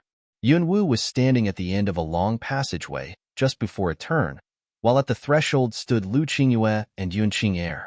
The latter paid no attention to her surroundings as she locked her gaze on Yun Wu. Yun Qing'er laughed, her eyes filled with malice and hostility. Little slut, there's nowhere to run now. She moved forward but was stopped by Lu Qingyue. Lu Qingyue looked at Yun Wu and spoke with a gentle smile. Yun Wu, as long as you hand that small wooden box over to Great Aunt, once we get out of here, Great Aunt will definitely treat you well. Hearing this, Yun Wu couldn't help but give a frigid smile. What's inside of this small wooden box? It's actually able to draw you, the head madam, into the forbidden grounds and even attempt to curry favor with me? Very well. As long as you can answer this question of mine, it is possible for me to consider returning this box to you. What's your question? Lu Qingyue felt somewhat awkward. Who was it that poisoned me with poison? Yun Wu stared at her coldly. Lu Qingyue became stupefied as a flash of surprise passed through the depths of her eyes. Cold poison was an incurable poison, capable of lurking in the victim's body for 15 years while it slowly took effect. It was generally very difficult to detect. Yun Wu actually was aware of the poison in her body? How was that possible? After a brief pause, Lu Qingyue recollected herself and swiftly covered up the peculiar look in her eyes. She frowned, her face a mask of doubt as she opened her mouth. Poison? What poison? Great Aunt doesn't know what you're talking about. Seeing Lu Qingyue play dumb, Yun Wu laughed coldly in her heart. She extended her hand and took out the small wooden box. Looks like you don't hold this box in regard at all. In that case, I'll just destroy it. Her words fell, and she raised her hand high as if preparing to smash the box. No! Lu Qingyue cried out in alarm. Yun Wu raised the corners of her lips. Speak. Who was it? Although she already had her suspicions, she knew that some things weren't as simple as they seemed. Lu Qingyue inwardly clenched her teeth, her heart full of murderous intent. If she knew this was going to happen, she would have killed this vile spawn from the very beginning. It was. Suddenly, SSSS, a frenzy of ominous, verbose noises rose. Yun-Woo's heart shuddered with bad premonitions, but before she could react, an icy cold, prickling sensation swiftly swathed her wrist, precisely the wrist that seated the hand in possession of the small wooden box. She lowered her head and saw a rope of ivy vine coiled around her wrist. Clusters of thorns that closely resembled fangs ran along the length of the vine. Clearly, the densely packed fangs craved for her flesh. They broke through her skin and sunk deeply into her wrist, promptly drawing out a torrent of scarlet blood. This seemed to excite the vines of the surrounding four walls, causing them to begin swaying in an upwards motion. Before long, the entire underground palace was overwhelmed by the sinister, hair-raising uproar of clashing beast teeth. Surprise struck Yun-Woo's heart. She instinctively whipped out a dagger and forcefully swung the blade at her ivy-bound wrist. Unfortunately, the ivy vines were incredibly tough and resilient. They would rather bear her strikes than let go, and 3 more ivy vines quickly entered the fray, wrapping themselves around Yun-Woo's limbs and burrowing their fangs into her body. The scent of blood instantly pervaded the air. The nearby vines continued to surge upwards, acting as though something from the depths of the underground palace, something utterly terrifying, had been completely awakened. The more Yun-Woo struggled, the more vines wrapped around her body. Lu Qingyue and Yun Qing'er, witnesses of this scene, were both still standing at the entranceway. Yun Qing'er took step after step back as she paled and stared, horrified, at the encompassing fanged ivy vines. Great aunt, what are these wretched things? Lu Qingyue was similarly frightened. She glanced at the box in Yun-Woo's hand, then reluctantly decided to retreat. Those may be the legendary man-eating vines. At first, we must leave this place, she stammered. Man-eating vines, a species of ferocious, carnivorous plants. Legend had it that once an individual was entangled by these vines, there would be absolutely no way to pull free. Only, centuries ago, man-eating vines supposedly went extinct. So why had they appeared here, within Yun Manor's forbidden grounds? Seeing the ivy vines extend their predatory, swaying claws towards them, Lu Qingyue pulled Yun Qing'er, whose legs had already gone soft from fear, and quickly fled. But before she turned to leave, murderous intent flashed in Lu Qingyue's eyes. Silently, she flicked a finger and shot a poisonous dart at the ensnared Yun-Woo's stomach. Since it had become temporarily impossible to retrieve the small wooden box, Lu Qingyue refused to give Yun-Woo even the sliver of a chance to escape the underground palace. A poisonous dart. So it really was her. Yun-Woo spat out a mouthful of black blood as rage smothered her heart. Lu Qingyue, just you wait. I definitely won't let you off. At the time, even in her dreams, Lu Qingyue wouldn't have expected her poisonous dart to actually save Yun-Woo's life. Somewhere in the remote mountains, the secluded old master Yun suddenly sensed something that caused his expression to change into one of shock. Damn, which bastard intruded the forbidden grounds? Right as his angered curse fell, his cross-legged figure rose and charged out of the desolate cavern he was in, extremely worried and anxious as he hurried back to the imperial capital, where Yun Manor resided. There, the second Lu Qingyue exited the forbidden grounds. She ordered for the entrance to be closed off. She proceeded to spread alleged news, claiming that the ninth miss had truly met her demise after she trespassed the forbidden grounds and met with misfortune. Within the underground palace, the ivy vines that had originally been wrapped around Yun-Woo were now huddled together on the ground, trembling. As it turned out, Lu Qingyue's poisonous dart had stimulated the poison lurking within Yun-Woo's body, and the vines that had wanted to suck her dry were instead killed by the poison. It was quite ironic. Yun-Woo was still preoccupied with the agonizing torment caused by the poison when she felt something curl around her ankles, dragging her into the depths of the underground palace. She wanted to resist, but she could only see darkness before her, and that darkness soon invaded her consciousness.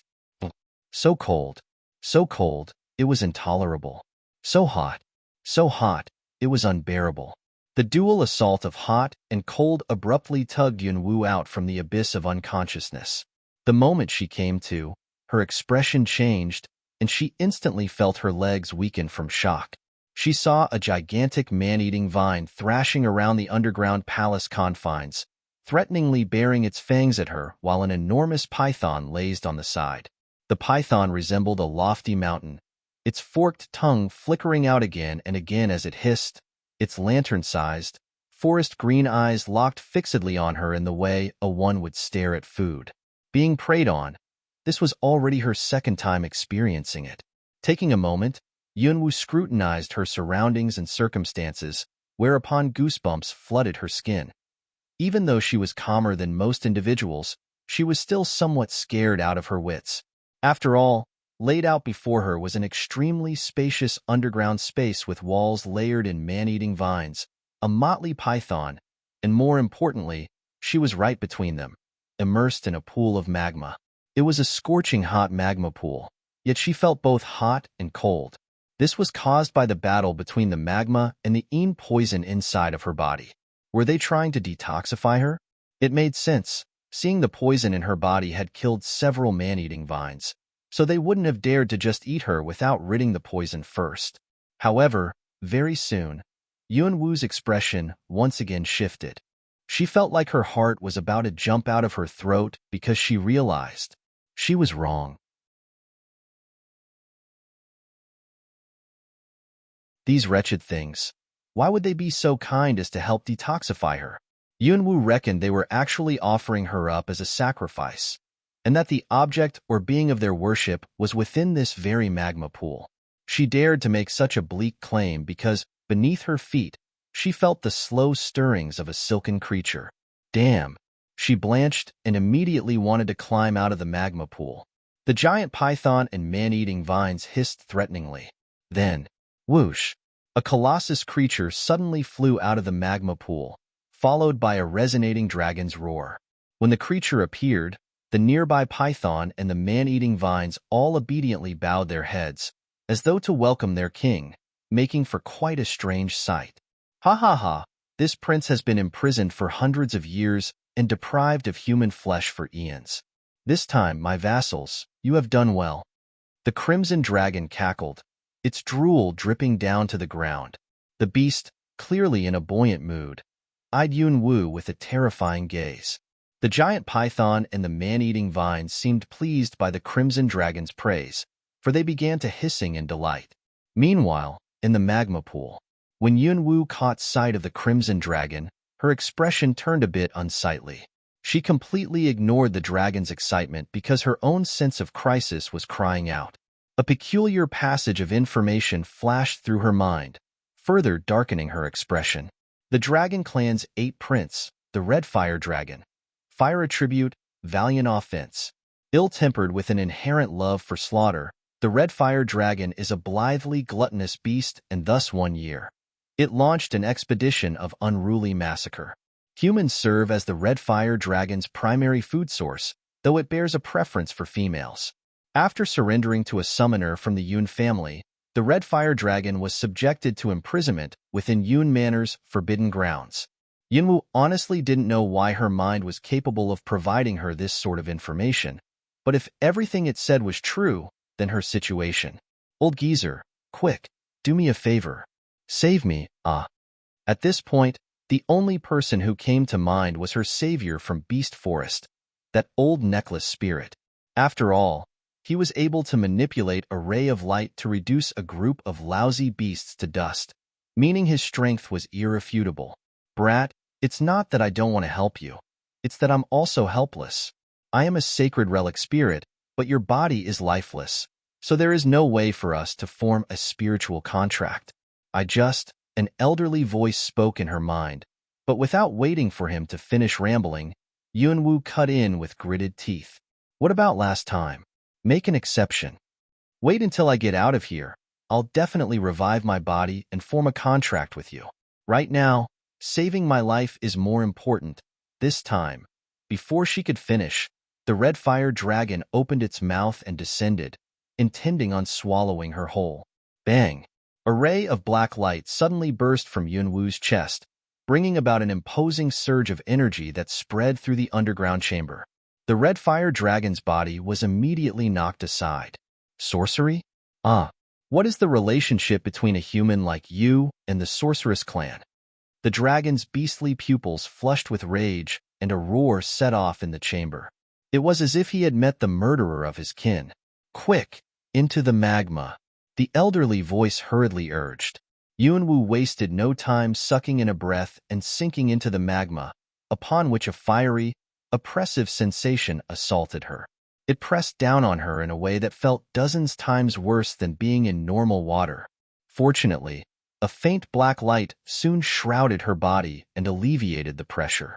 If you don't want to become the red fire dragon's snack, then you must quickly locate and procure its dragonfire pearl. It can be used as blackmail. The pearl is in the deepest part of the magma pool. The old spirit sent mentally. Without an ounce of hesitation, Yunwu kicked her feet, momentarily resembling a fish as she quickly swam towards the depths of the magma pool. The magma pool was much larger than what she had imagined. Before her eyes was a sea of red. She couldn't see the dragonfire pearl at all and could only continue to traverse further into the recesses of the magma pool. The deeper she went, the stronger the oppression. The temperature rose, as if warning her that if she continued, she would be cooked alive. Hurry, the red fire dragon is coming back. Yunwu turned her head and could vaguely make out the red fire dragon's roaring form just before it dove into the magma pool.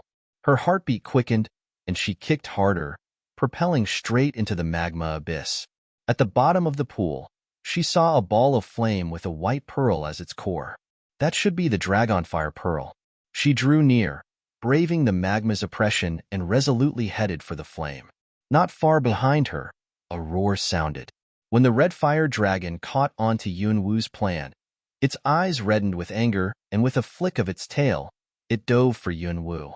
The same instant she was hit, she grabbed a hold of the pearl. In but a split second, fiery pain enveloped her hands. The charring process was alarmingly quick. She could visibly see the greater part of her hands turn black. Pain. The soul-excruciating pain made her feel like both her hands and soul were being incinerated. Nonetheless, she refused to release the pearl because she knew if she did, she would be left utterly defenseless. The red fire dragon brought her to the face of death, but she was unwilling and would rather fight than surrender. Having been sent flying, while her hands were not yet fully crippled by the flames, she exploited the moment of respite to swiftly bring the pearl and its encompassing flame to her lips. Brat, no matter what, don't. The horrified elderly voice in her mind started, but it was too late. As the palm-sized flame and the dragonfire pearl entered Yunwu's mouth, the two entities transformed into magma and burned unbridled down her throat, flowing into her body. Instantly, she felt as though an inferno had descended upon her to consume her very being. Even with her inconceivable resilience, Yunwu found it hard to withstand the relentless pain. An anguished cry escaped her throat as the expanse of magma suddenly began to tremble. Brat! The elderly voice sounded anxious. The spirit immediately summoned a thick layer of black light to wrap firmly around Yunwu's body. He wanted to help her, but alas, he could only relieve the discomfort caused by external flames. Without a contract, it was impossible for him to assist her with sorceress magic. Moreover, Yunwu wasn't aware that the flame she had so impetuously swallowed was the purest form of fire, nurtured by the heavens and earth themselves, Huthfire. That ball of Huthfire contained immeasurable power. If an ordinary person were to touch it with their bare hands, their hands would burn to ashes, to say nothing of swallowing it. In other words, Yunwu's actions were nothing short of suicidal. Pain. So much pain. The agonized Yunwu didn't even dare breathe. She could only firmly clench her teeth, stubbornly holding on to her consciousness, for otherwise, she was afraid she would really be disintegrated to ashes. Her soul and body felt like they were being incinerated, but she refused to yield, repeatedly telling herself, just bear it for a bit longer, just a bit longer. Finally, The red fire dragon registered what had happened, which successively caused its pupils shrink in towering anger. It roared, "My dragonfire pearl, my dragonfire pearl. Abominable human, return my dragonfire pearl to me. I'll tear you apart." Bearing dense, almost tangible murderous intent, the beast's ferocious claws struck out fearlessly at the barrier of black light. Bang! The clash of formidable force on both sides resulted in a turbulence, causing a disturbance to Yun Wu's unstable condition. She spat out a mouthful of black blood, feeling as though the heavens and earth were spinning around her as her body was swiftly knocked into one of the fissures within the magma pool. The red fire dragon released a disgruntled roar, then it revealed its monstrous teeth and charged at her, evidently delirious in its desire to push Yun Wu out of the fissure and tear her apart to regain its dragonfire pearl. Bang! Bang! Bang! The magma pool shook and quaked. Yun Manor. Old Master Yun anxiously hurried back. Knowing someone had trespassed the forbidden grounds, he was truly enraged, and his booming bellow traveled to every corner of the manor. He was especially angered by the news that his 9th granddaughter had perished within the forbidden grounds. Admittedly, he didn't pay much attention to any of his granddaughters. Even so, they were still, after all, his blood-related kin. All of the sudden, the earth below the manor began to shake. In the sky, the wind and clouds were painted a new eerie color. Within the presence chamber, Old Master Yun was rebuking Lu Qingyue and the other Yun daughters. When they caught sight of the strange phenomenon, they blanched. What is happening? An earthquake? Look outside. The sky is changing colors, so red, just like fire. One after another, astonished exclamations filled the presence chamber. Old Master Yun Qi, abruptly rose from his seat and hurried out the door to look at the reddening sky. Then, as if something had dawned on him, his expression turned to one of shocked fright. "Hurry, invite the 3 elders. They're currently in secluded meditation, but tell them to immediately come to the forbidden grounds." Yun Qi issued a loud command to the surrounding guards before he himself strided towards the forbidden grounds. The 3 elders? They were Yun Manor's true pillars of strength, though they barely showed themselves. They would only appear to deal with major affairs. Now, every single elder was unexpectedly being summoned. The severity of the situation was self-evident. The guards dared not delay. As the ground shook, the guards scrambled away to the Yun cultivation grounds. Pain fostered by the so-called hellfire paled in comparison to the torment Yun Wu was currently subjected to. She had lost her sense of time, and she was aware of her consciousness slowly slipping away. Her whole body felt numb. She was deprived of even her strength to breathe. Before the claws of oblivion overtook her mind, the only thing she could do was painstakingly ground her teeth, trying her utmost to keep a sliver of consciousness. By now, only a fragment of her soul remained. The rest had been burned away by the heath fire. Out of nowhere, in the chaos of her mind, a mighty void materialized and sucked in that last fragment of her soul. When Yun Wu opened her eyes once more, she was met with a stretch of white fog. Overhead, centered amidst the fog, was a floating white bead. Wasn't that the dragonfire pearl she swallowed? Why was it? Yun Wu's eyes widened in confusion. Then, an ear-grating peal rang out, instantly causing her a splitting headache. Her body trembled, and her eyes were momentarily blinded. Around her, the fog methodically dispersed and was replaced by a fiery sea of fire. The sea of fire enveloped her as the dragonfire pearl appeared above her head and began to gyrate. At that moment, Yun Wu realized the pain had miraculously disappeared. Origin of Chaos Fire. Those 3 words suddenly flashed in Yun Wu's mind, but before she could react, with a whoosh, her consciousness was swept into a queer space. Caught off guard for a brief moment, she quickly recovered and began to survey her surroundings. Through a blanket of white fog, she saw a magnificent palace. When she was able to see clearly the ancient-looking words carved on the palace's grand doors, the words caused her to feel a trace of fear. Pandemonium Palace? The dawn of the world, the beginning of chaos, The world itself had essentially hailed from chaos. Just what was going on? Why was she here? Suddenly, an awe-inspiring voice boomed. Spirit of the dead, you dare trespass the Pandemonium Palace. Impudence. A dreadful oppressive force rushed forth to repress Yunwu, who was still utterly confused, and forcibly brought her down to one knee. She was slightly angered and indignant. When did she ever trespass? She didn't even know how she got here, goddammit. Who are you? Reveal yourself. She looked around but saw no one. Humph. I am none other than the General Guardian of Pandemonium Palace. That is to say, I am not someone the likes of an audacious rascal like you are worthy of seeing. I suggest you scurry back to wherever you came from before I lose my patience. The oppressive force increased in pressure until it became enough to press her entire body to the ground. Yunwu was instantly enraged. For this General Guardian, to want her to kneel was already barely acceptable, but now he wanted her prostrate before him too? That was going too far. She took a breath and clenched her teeth, resisting the oppressive force as she once again stood up straight. You don't push it. Don't think you have the right to harass others just because you're some sort of great general. Even a rabbit, when forced into a corner, can bite. Oomph. You have but not a wisp of your soul left. Yet you dare contend with me? You simply don't know your limits. The awe-inspiring voice manifested a whip from thin air, and it immediately slashed towards Yunwu. Coldness flashed in her eyes. She moved to dodge but was abruptly stunned by the realization that she had been rendered immobile. Crash! The attack landed and mercilessly struck her feet, sending both of her knees to the ground. Damn! She, Yunwu, had never suffered such grievance before. She gave a cold snort and dragged her body up again. Looks like you're pretty tough. Very well.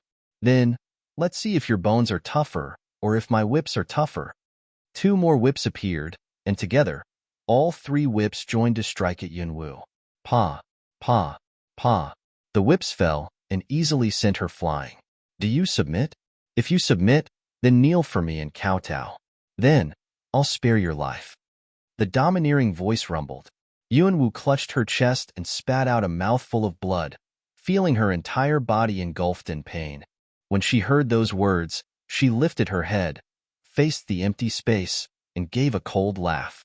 You little lowlife, what are you laughing about? The voice carried with it a tinge of rage. Me? I'm laughing at you. You desperate son of a bitch. You want someone to kneel before you that badly? Why don't you go erect a stele, gather some puppies, and allow them to worship you day and night? Yet you're here bullying me, a little girl. Why aren't you blushing? Don't you think you've lost 18 generations worth of face already? Yunwu mocked angrily, slowly rising from the ground. An area of the space shook as an aura of rage pervaded the air. Clearly, her words had angered the Guardian. What a sharp tongue. Good, very good. It was at that moment, the surrounding fog grew dense and a round of oppressive force charged at Yunwu from all 4 directions. Her expression changed slightly. Heavy pressure, comparable to tens of millions of gold bars, caused her internal organs to feel as though they were being crushed. She collapsed to the ground. How is it? Submit or not? Submit? Submit my ass. She spat. He wanted her to submit? In his dreams. Oomph. The oppressive force increased once again, and a mouthful of blood sprayed from Yunwu's mouth. At this moment, the space between her brows began to glow with golden light, and soon after, a golden scroll suddenly materialized, floating in midair. The golden scroll fully came to view, whereupon there came a thudding sound, followed by an astonished exclamation, "The Dragon Ascension Scroll? Why do you have the Dragon Ascension Scroll? You even got its approval? Dragon Ascension Scroll?" Yunwu looked at the golden scroll floating before her, feeling great shock in her heart. Before her demise in her previous life, wasn't this the scroll that dog couple had wanted to take from her?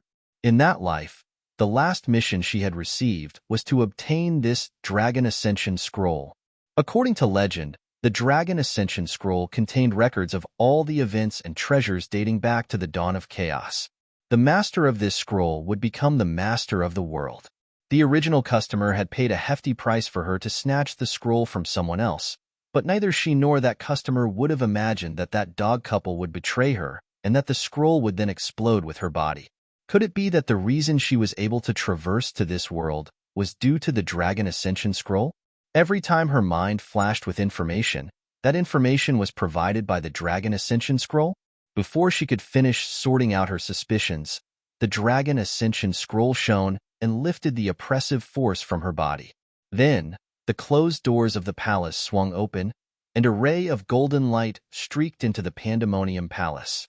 It was the scroll. Suddenly, Yunwu was filled with a strange feeling. It was as if she had intentionally sought out and arrived at this place, as if there was not unnatural about the entire situation, and that she was here for the sole reason of claiming the Pandemonium Palace as her own.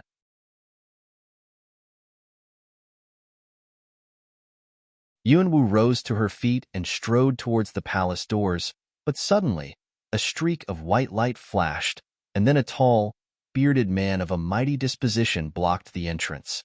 She had no choice but to halt. "You again?" Yunwu cursed, pissed. She didn't need him to speak to know that he was that same guardian general who had been opposing her just minutes before. "Your body is dead, so even if the Dragon Ascension Scroll has granted you its approval, it's no use. You are still unqualified to enter the Pandemonium Palace. Come back when you've met the requirements," he said in an emotionless voice, but the dignified quality of it was still clear as day. This time, he didn't give Yunwu a chance to refute. He waved his hand, whipping up a strong force and mercilessly swatted her away, putting her under the impression that she was no different from a petty fly. This damn door god. Yunwu swore that once she returned, she would pluck out his beard. She reopened her eyes and winced. Her mind shook, and she swore she was watching 1,000 lifetimes worth of memories flashing before her, bewildering her ability to decipher between true and false, reality and illusion. The knots in her mind unraveled, allowing her to comprehend what had happened. Just then, she had entered her own sea of consciousness. The Dragonfire Pearl and the Ball of Hoothfire had initiated the path to the Pandemonium Palace to open, and the Dragon Ascension Scroll had served as a medium. Unfortunately, her dead body had hindered her. Actually, now that she thought about it, she realized how peculiar her situation was. Her body was dead, but why was it that she was still able to function like a living person? She just couldn't figure it out. However, she quickly pushed it out of her mind. There was a more pressing matter at hand. She was pleasantly surprised to discover that the poison in her system had been dissolved into nothing, replaced by a round, golden red bead.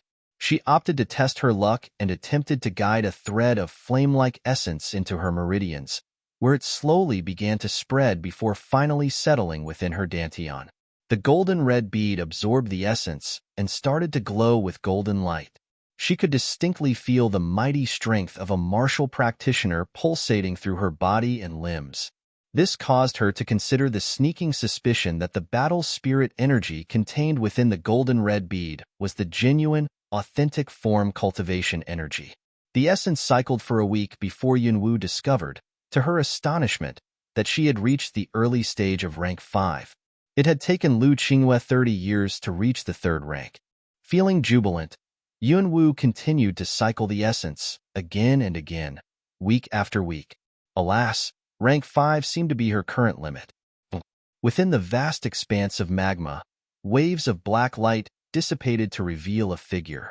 The figure climbed out of a fissure and quickly swam up in upward strokes. Splash! Yunwu's head broke the surface of the magma pool.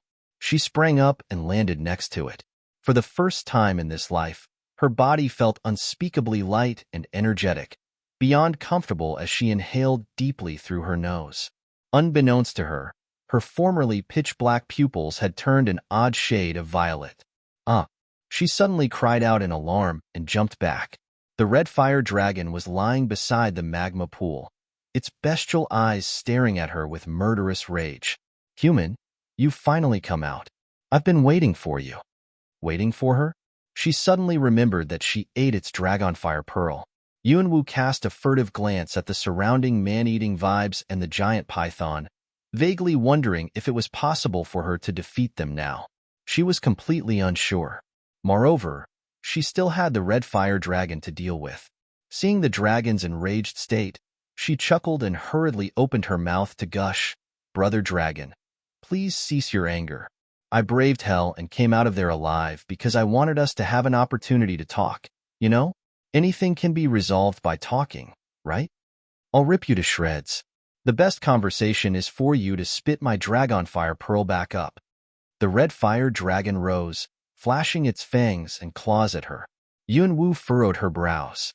"Even if you tore me to shreds, it's no use. The truth is, I've already digested your dragonfire pearl." She glanced at the entranceway.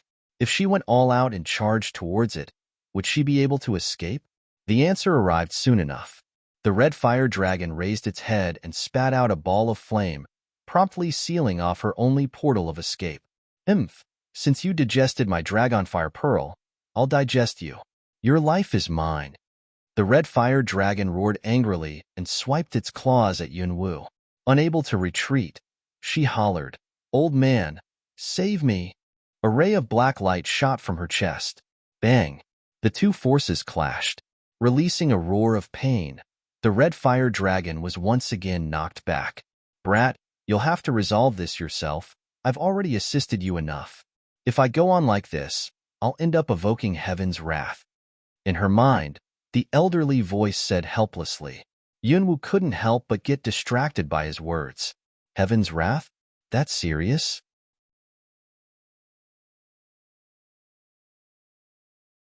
All things are bound by certain sets of rules, and the consequences of breaking them are unthinkable. Brat, you were able to swallow the dragonfire pearl and the Huthfire without evoking any serious repercussions. That means you are quite fortuitous, but your body has fallen, yet you are still alive. This violates the natural laws. If you manage to escape this place, remember, first and foremost, you must find a way to resurrect your body. Otherwise, even I would not be able to predict the severity of your consequences. Those words turned the corners of Yunwu's lips down.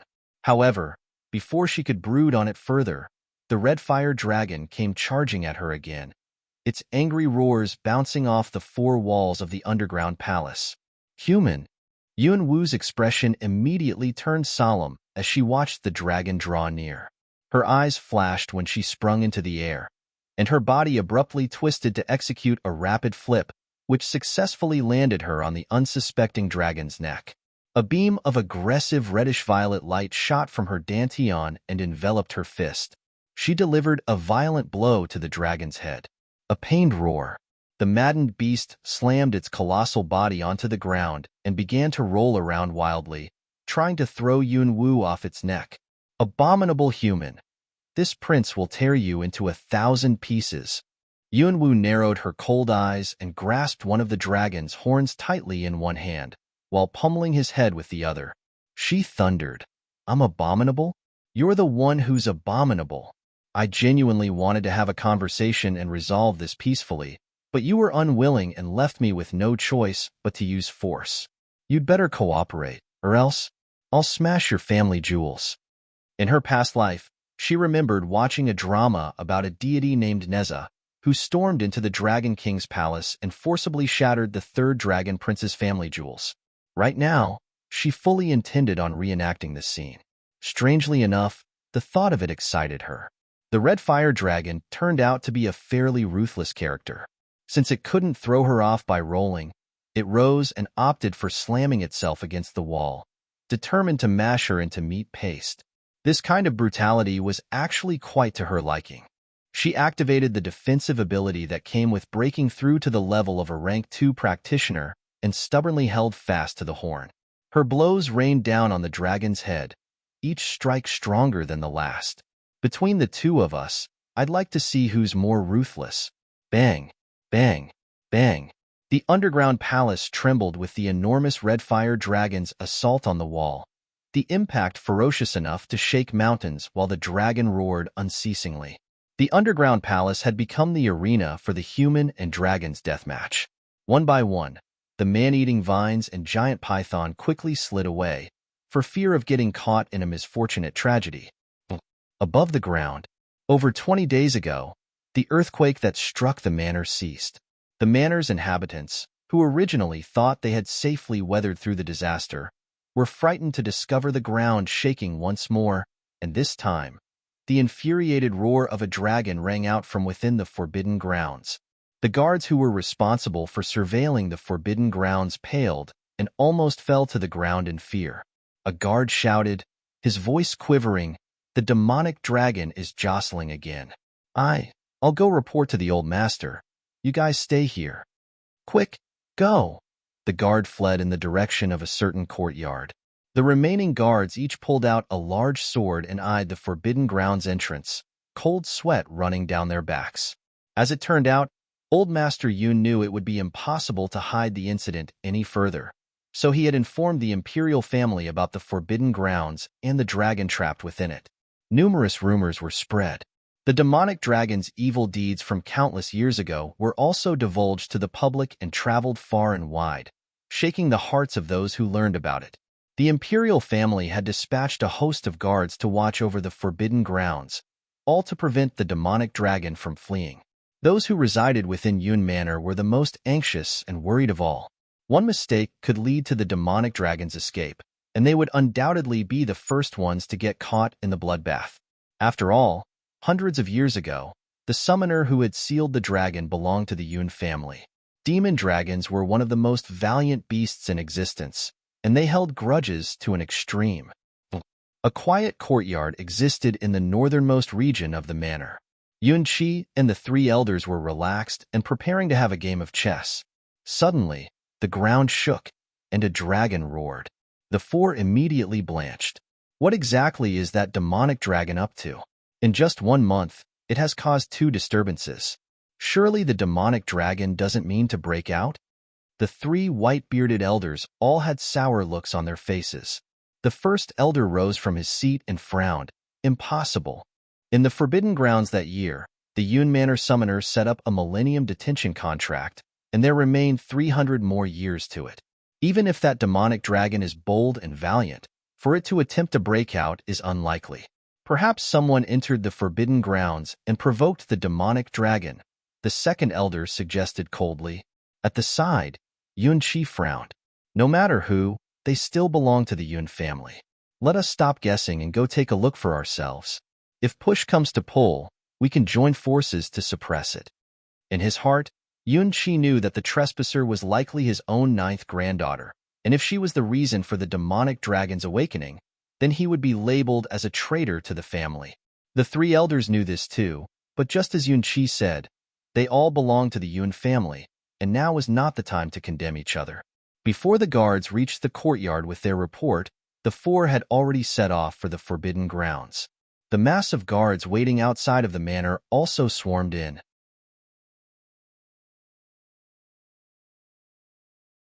Those inside were oblivious to the situation outside, and those outside were just as oblivious to the situation inside. Bang! Another forceful collision. Finally, the enormous dragon's body fell from the air. Its wings looked as though they were merely fluttering. Yun Wu's condition was not much better. Her clothes were in tatters, and some fresh wounds were dripping with blood. Not to mention, this was her state even with the defensive ability protecting her. By comparison, in terms of injuries, the dragon was actually in a much more advantageous position, since its scales were on par with a set of invulnerable armor. At most, the impact of slamming against the wall numerous times had left a few red marks. Ironically, it had knocked itself into confusion, which was the reason for its cessation. Yun Wu gasped for air. Likewise, she had lost the strength to continue punching. Nonetheless, she kept her grip on the dragon's neck fur and panted, "Let's take a break. I need to catch my breath. I've never met a human as difficult as you before." The red fire dragon gnashed its teeth. She smiled and laughed at its words. "I'll have to thank you for your praise. However, I've never met a dragon as ruthless as you before either. I appreciate that." Actually, in both lives, she had only ever met this one dragon. The red fire dragon snorted, but its mood had improved a bit.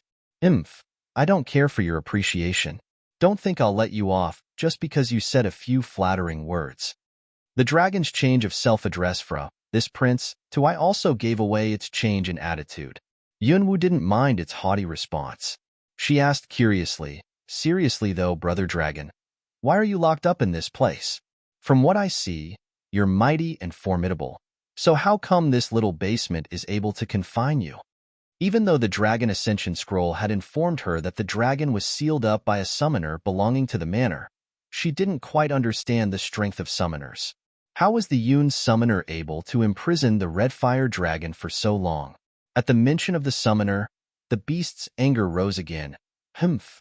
If it weren't for that loathsome Yun Tianxia's petty schemes, how could I have been tricked into this place? That loathsome Yun Tianxia, when I get out of here, he'll be the first one I shred and devour. The amount of wrath it felt could practically be heard in the grating of its fangs. Alas, after so long, the red fire dragon's target had probably already died and disintegrated into ashes. Why wait for that day to come? Why not just charge out today? Yunwu continued to probe cautiously. The red fire dragon's eyes burned with anger. Its words startled her. You think I don't want to charge out of here? That Yun Tianxian used a millennium contract spell to bind me to this underground palace. Even if I managed to reduce this place to shambles, I would still have to wait out the full 1,000 years. A millennium contract? Was that the strength of a summoner? Her acquired memories had told her that summoners were now figures of legend. This was because hundreds of years had already passed without a single summoner appearing on the continent. Therefore, quite a few believed that summoners were only legendary figures now. Despite that, on this day, Yunwu felt itchy fervor in her heart, along with yearning. If I can become a summoner, then, just as that aspiration crossed her mind, an elderly voice spoke, "Brat, it's not impossible for you to become a summoner, but the prerequisite is that your body. Are you saying that as long as I can revive my body, I can become a summoner?" she inquired, her heart beating faster as her eyes brightened. "I didn't say it's guaranteed, just that there's a possibility. If there's a possibility, then it's possible, and if it's possible, then it's guaranteed. Even if it was impossible, she would make it possible. But first, she needed to get out of the underground palace." She was struck by a sudden burst of inspiration. She stretched out her hand and knocked the red fire dragon on the head. "Hey, brother dragon, if I manage to get you out of here, how will you repay me?" "You can get me out of here?" The dragon's head lifted, but of course, it was incapable of seeing Yunwu, as she was seated directly atop its head.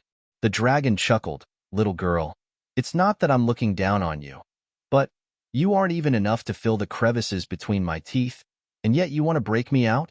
Don't kid. You don't need to know if I can do it or not, you just need to answer. Do you want to leave this place?" Yunwu asked, knocking the dragon's head again. The red fire dragon turned its head, its voice full of dissatisfaction. "Of course I do. Who would want to stay in this hellhole?" She immediately smiled. "Then let me out." "Let you out?" The red fire dragon widened its eyes. Its gloomy voice rumbled, and Yunwu raised her hand to once again cuff it on its head. "I'll say, why are you so stubborn? You've said it yourself.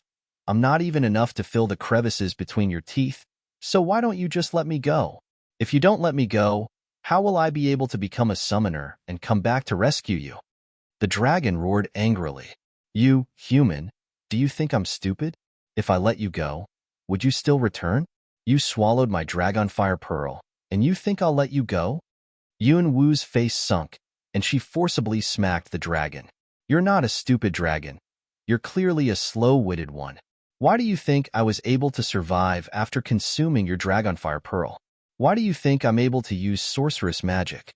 Why do you think I'm able to sit on you and fight you? If I didn't have the ability, why would I be here bantering with you?" She ended her words with yet another smack.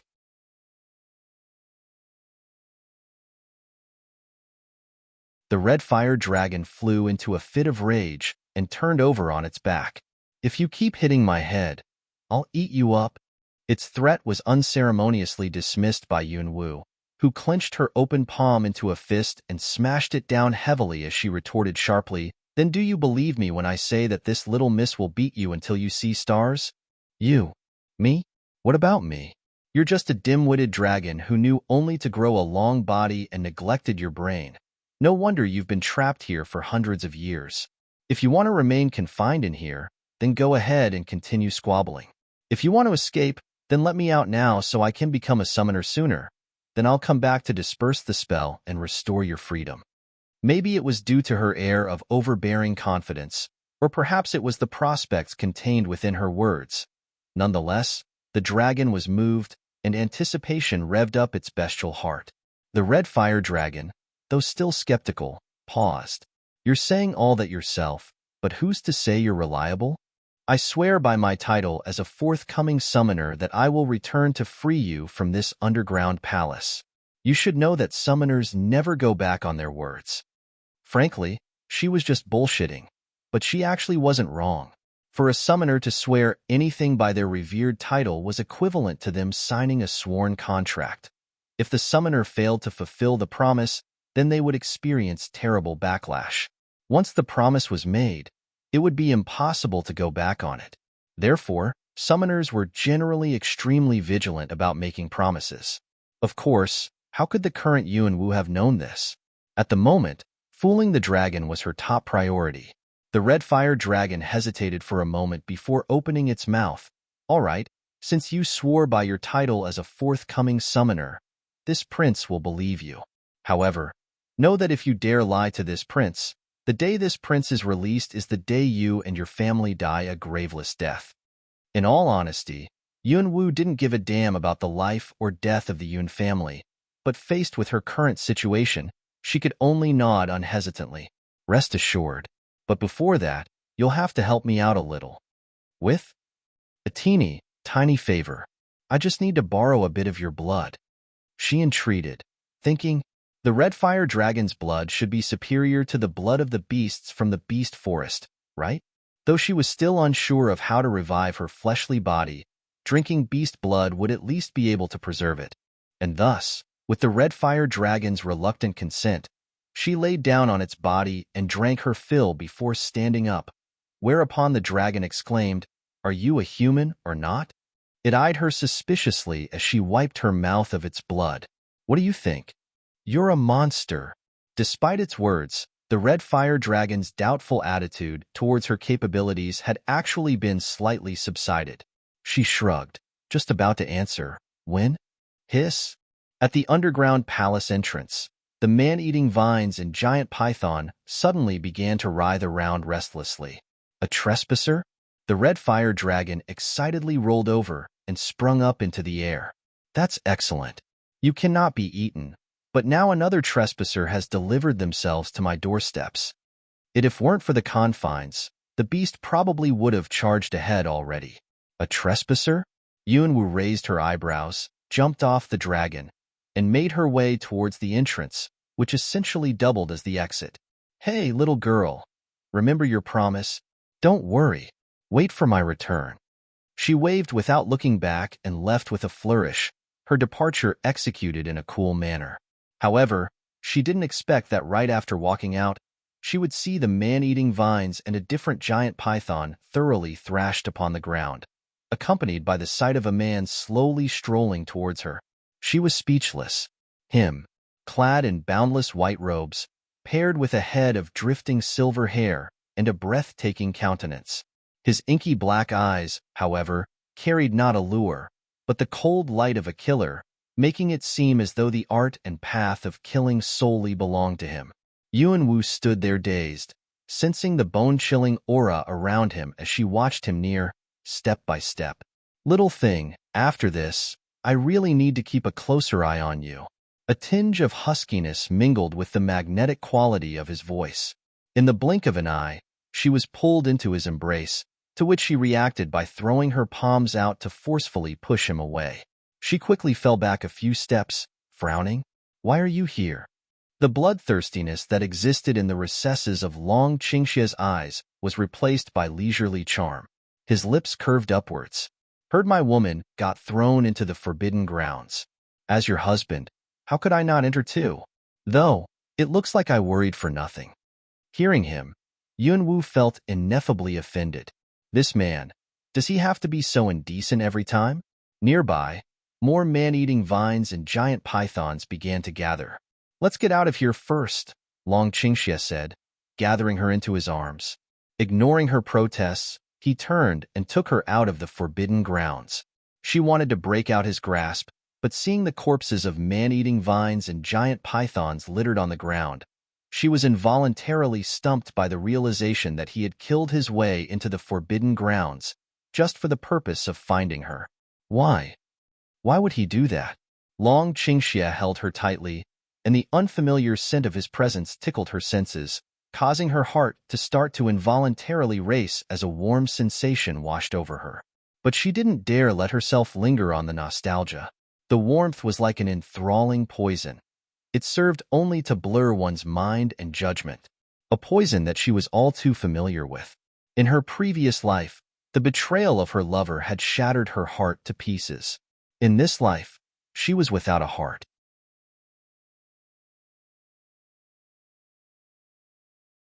Long Qingxia carried Yunwu through the underground palace, which turned out to be something like a labyrinth, weaving in and out of the dark passageways until the familiar entranceway came into sight. And that was when she noticed just how familiar the man seemed with the underground palace. "You've been here before?"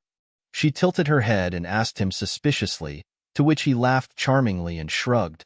"Nope, but I was able to familiarize myself with the paths after I wandered around in here for a few days." "Wandered around in here for a few days?"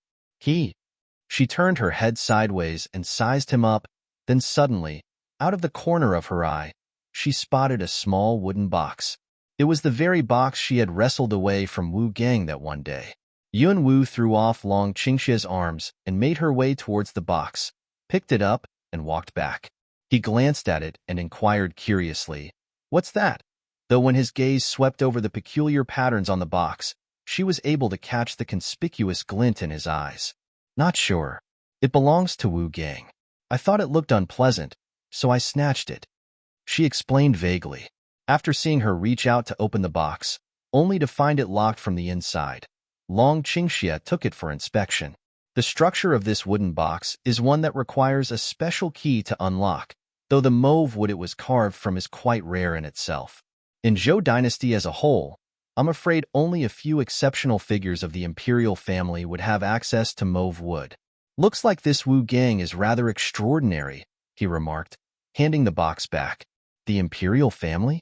Yun Wu furrowed her brows and thought back to Lu Qingyue, who had been both parts frantic and desperate in her attempts to reclaim the seemingly ordinary box.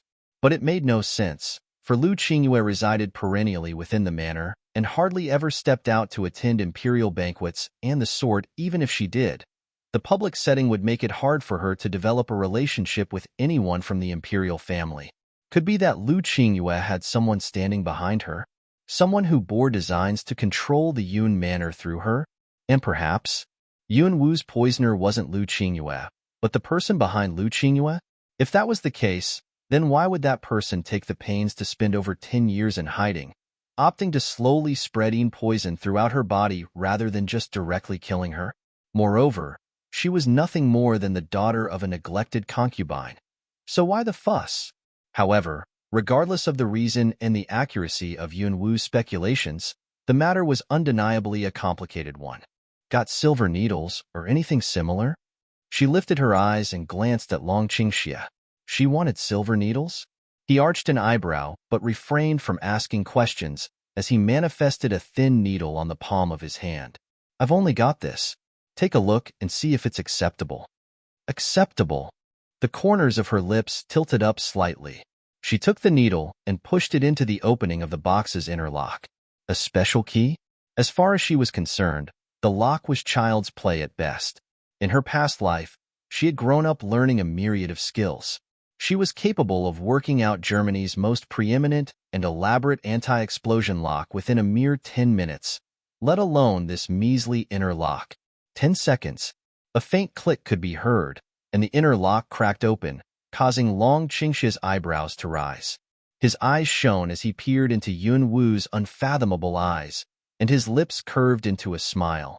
"Who would have expected a little pipsqueak like you to have that up your sleeve? You've really surprised your husband." Yun Wu frowned and shot him a displeased look. "Stop calling yourself my husband all the time. You might not feel embarrassed, but I feel like I'm being disgraced." Disgraced? He was stunned. Look at yourself. Your age makes it that I should be calling you uncle. She mocked with distaste, though in reality, despite her current body being that of a 15-year-old adolescent, she had lived till 28 in her past life. With just a glance, she could tell that the man before her was younger than what she had been. He appeared 25, at most. But in any case, she just wanted to stop him from self-proclaiming himself as her husband and taking advantage of her. The main reason, however, was because she felt that this man was much too dangerous. His eyes flashed darkly, and then he gave an alluring laugh. Little pipsqueak, so you dislike your husband being older? But don't you know that in Shinjo continent, breaking through the 9 practitioner ranks to master practitioner would enable a 100-year surplus to one's lifespan, and that breaking through from master practitioner to martial sage would add 300? An exalted sage would receive 500 more years. Although your husband is 25 this year, it wouldn't be hard for me to break through and become a master practitioner. Little pipsqueak, your husband hasn't even started to pick at you yet. But you, on the other hand, you're already planning to abandon me? At the age of 25, he had reached the peak of rank 8 and was only a step away from rank 9. One could only imagine how astonishing his innate talent was. Unfortunately, an outsider like Yun Wu was wholly ignorant of the so-called innate talent of Shinjo continent. Still, she was a bit surprised by the news that longevity could be extended. In her mind, most people lived within the range of 70 to 80 years, and few were able to live beyond 100. It had never crossed her mind that in Shinjo continent, cultivation could prolong one's life. Didn't that mean as long as one kept cultivating, they could keep living? Yunwoo was not yet aware of the fact that the further along one gets on their cultivation path, the more difficult it becomes. The later stages would require one to experience great fortune before a breakthrough could be made. As a matter of fact, countless practitioners would find themselves stuck at one bottleneck for their entire lifetime, unable to break through. Few would be able to follow Yun Wu's line of thought. After all, if her reasoning were the case, then wouldn't Shinjo continent have become a land of immortals already? She pursed her lips and gave Long Qingxia a contemptuous look. I don't feel like talking to you any longer, so just keep your mouth clean. With that said, she completely ignored him and turned her attention to the box. It opened to reveal nothing but a sheepskin parchment that was flattened beneath a block of translucent jade and a totem. No words were visible on the latter. She reached out to grab the block of jade, but a larger hand beat her to it. You? Yunwoo scowled and snapped her head up, just about to say something, but the man's icy cold countenance caused whatever she intended to say to die in her throat. This expression of his was a first. You recognize this, she stated. It wasn't a question. Pushing down the turmoil in his heart, Long Qingxia unfurled his fingers to reveal the character that had appeared when a light was shone through the jade. Meaning? Yunwoo knit her brows. An exclusive jade talisman of the Sorceress clan was the relatively cold answer. Sorceress clan? She couldn't help but think of her necklace. It seemed to be a sacred relic of the Sorceress clan. What is this about? First, it's the Imperial family, then it's the Sorceress clan. Does this have anything to do with me? Long Qingxia stealthily concealed the chill in his eyes and stretched out a hand to retrieve the sheepskin parchment, but as he examined it, his expression changed again, albeit only slightly. Nonetheless, anything that was capable of making his expression fall was surely beyond ordinary.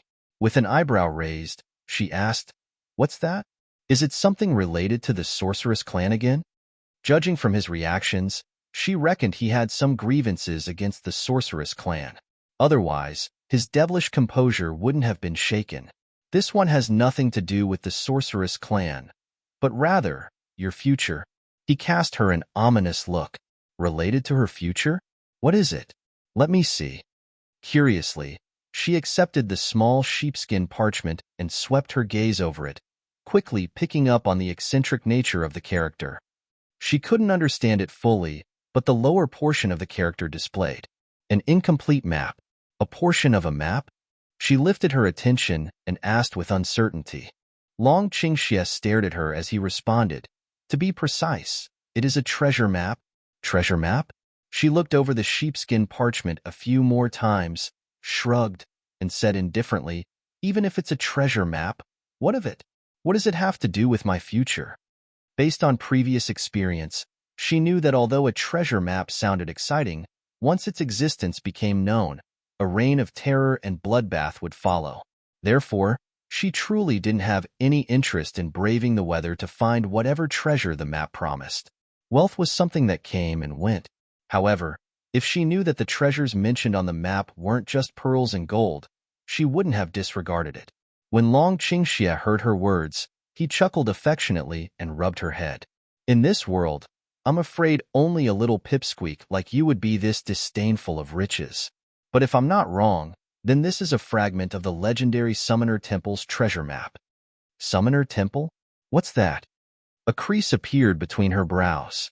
Long Qingxie smiled mysteriously. It is said that the Summoner Temple is where summoners converge after they transcend to immortality. Unfortunately, throughout the endless years, summoners have begun to decline, and the Summoner Temple was closed. At this point, he paused and then continued. However, immortal might remains within the Summoner Temple, left behind by the several summoners of the olden days. If one succeeds in entering and inheriting the power of immortal might, then one would be able to reach the sky in a single bound, become a successor, and seize the terrifying strength capable of obliterating an entire kingdom. Obliterating an entire kingdom? No matter how reserved and calm she was, Yuan Wu could not resist the tremor of fear that thrilled through her heart. As long as she inherited immortal might and became the successor of summoners, she could obtain that astonishing level of power? Wasn't that equivalent to having an enormous meat pie fall from the sky? When the news spread, no one in Shenzhou continent would be able to contain their elation and craze. Seeing Yuan Wu's slightly shocked expression, Long Qingxie smiled gently and rubbed her head again, continuing, "This is merely one fragment out of 12 though. So only assembling all 12 fragments would cause the Summoner Temple to reveal itself." 12 fragments? She regained her composure and frowned as she inspected the sheepskin parchment. She was extremely moved by the prospects of the map, but she was nonetheless aware that she was holding a hot potato, especially since housekeeper Wu and Lu Qingyue both knew she was in possession of it. If they learned that she was still alive, she would most likely fall into peril before she could even get the chance to grow stronger. Thus, after she got out, she would have to kill them first. "What is it you're thinking about, little pipsqueak, that's making your killing intent escalate so much?" The murderous intent in her eyes did not escape Long Qingxie's notice, and that only served to further delight him. "Vin, so has anyone been scared away by the age gap yet?" "I don't know how I feel about the age gap." She sees him as 3 years younger, but he sees her as 10 years younger, and people can live till their hundreds. "I think I'm fine with that. It's not as weird as if the MC was only mentioned to be 10 years younger or something." After checking the following chapters, I will say, the word count for this novel will be doubled from now on. I thought the length of this chapter was a one-time thing, but as it turns out, it's not. Well, prior to this chapter, the average chapter length in Chinese characters was 1.7K, and this chapter and the rest will be around 3.5K. Here's a little comparison for my Xinxia readers. ISSDH has the same average, and CD has a few hundred more. You're tuning into the Romance Rendezvous YouTube channel. We're so grateful for your support, and don't forget to subscribe to join us on this incredible journey through captivating stories. Your generosity through donations truly makes a world of difference, as it's the primary source of revenue that allows me to expand and enhance this channel for you. Thank you from the bottom of my heart for being a part of this adventure.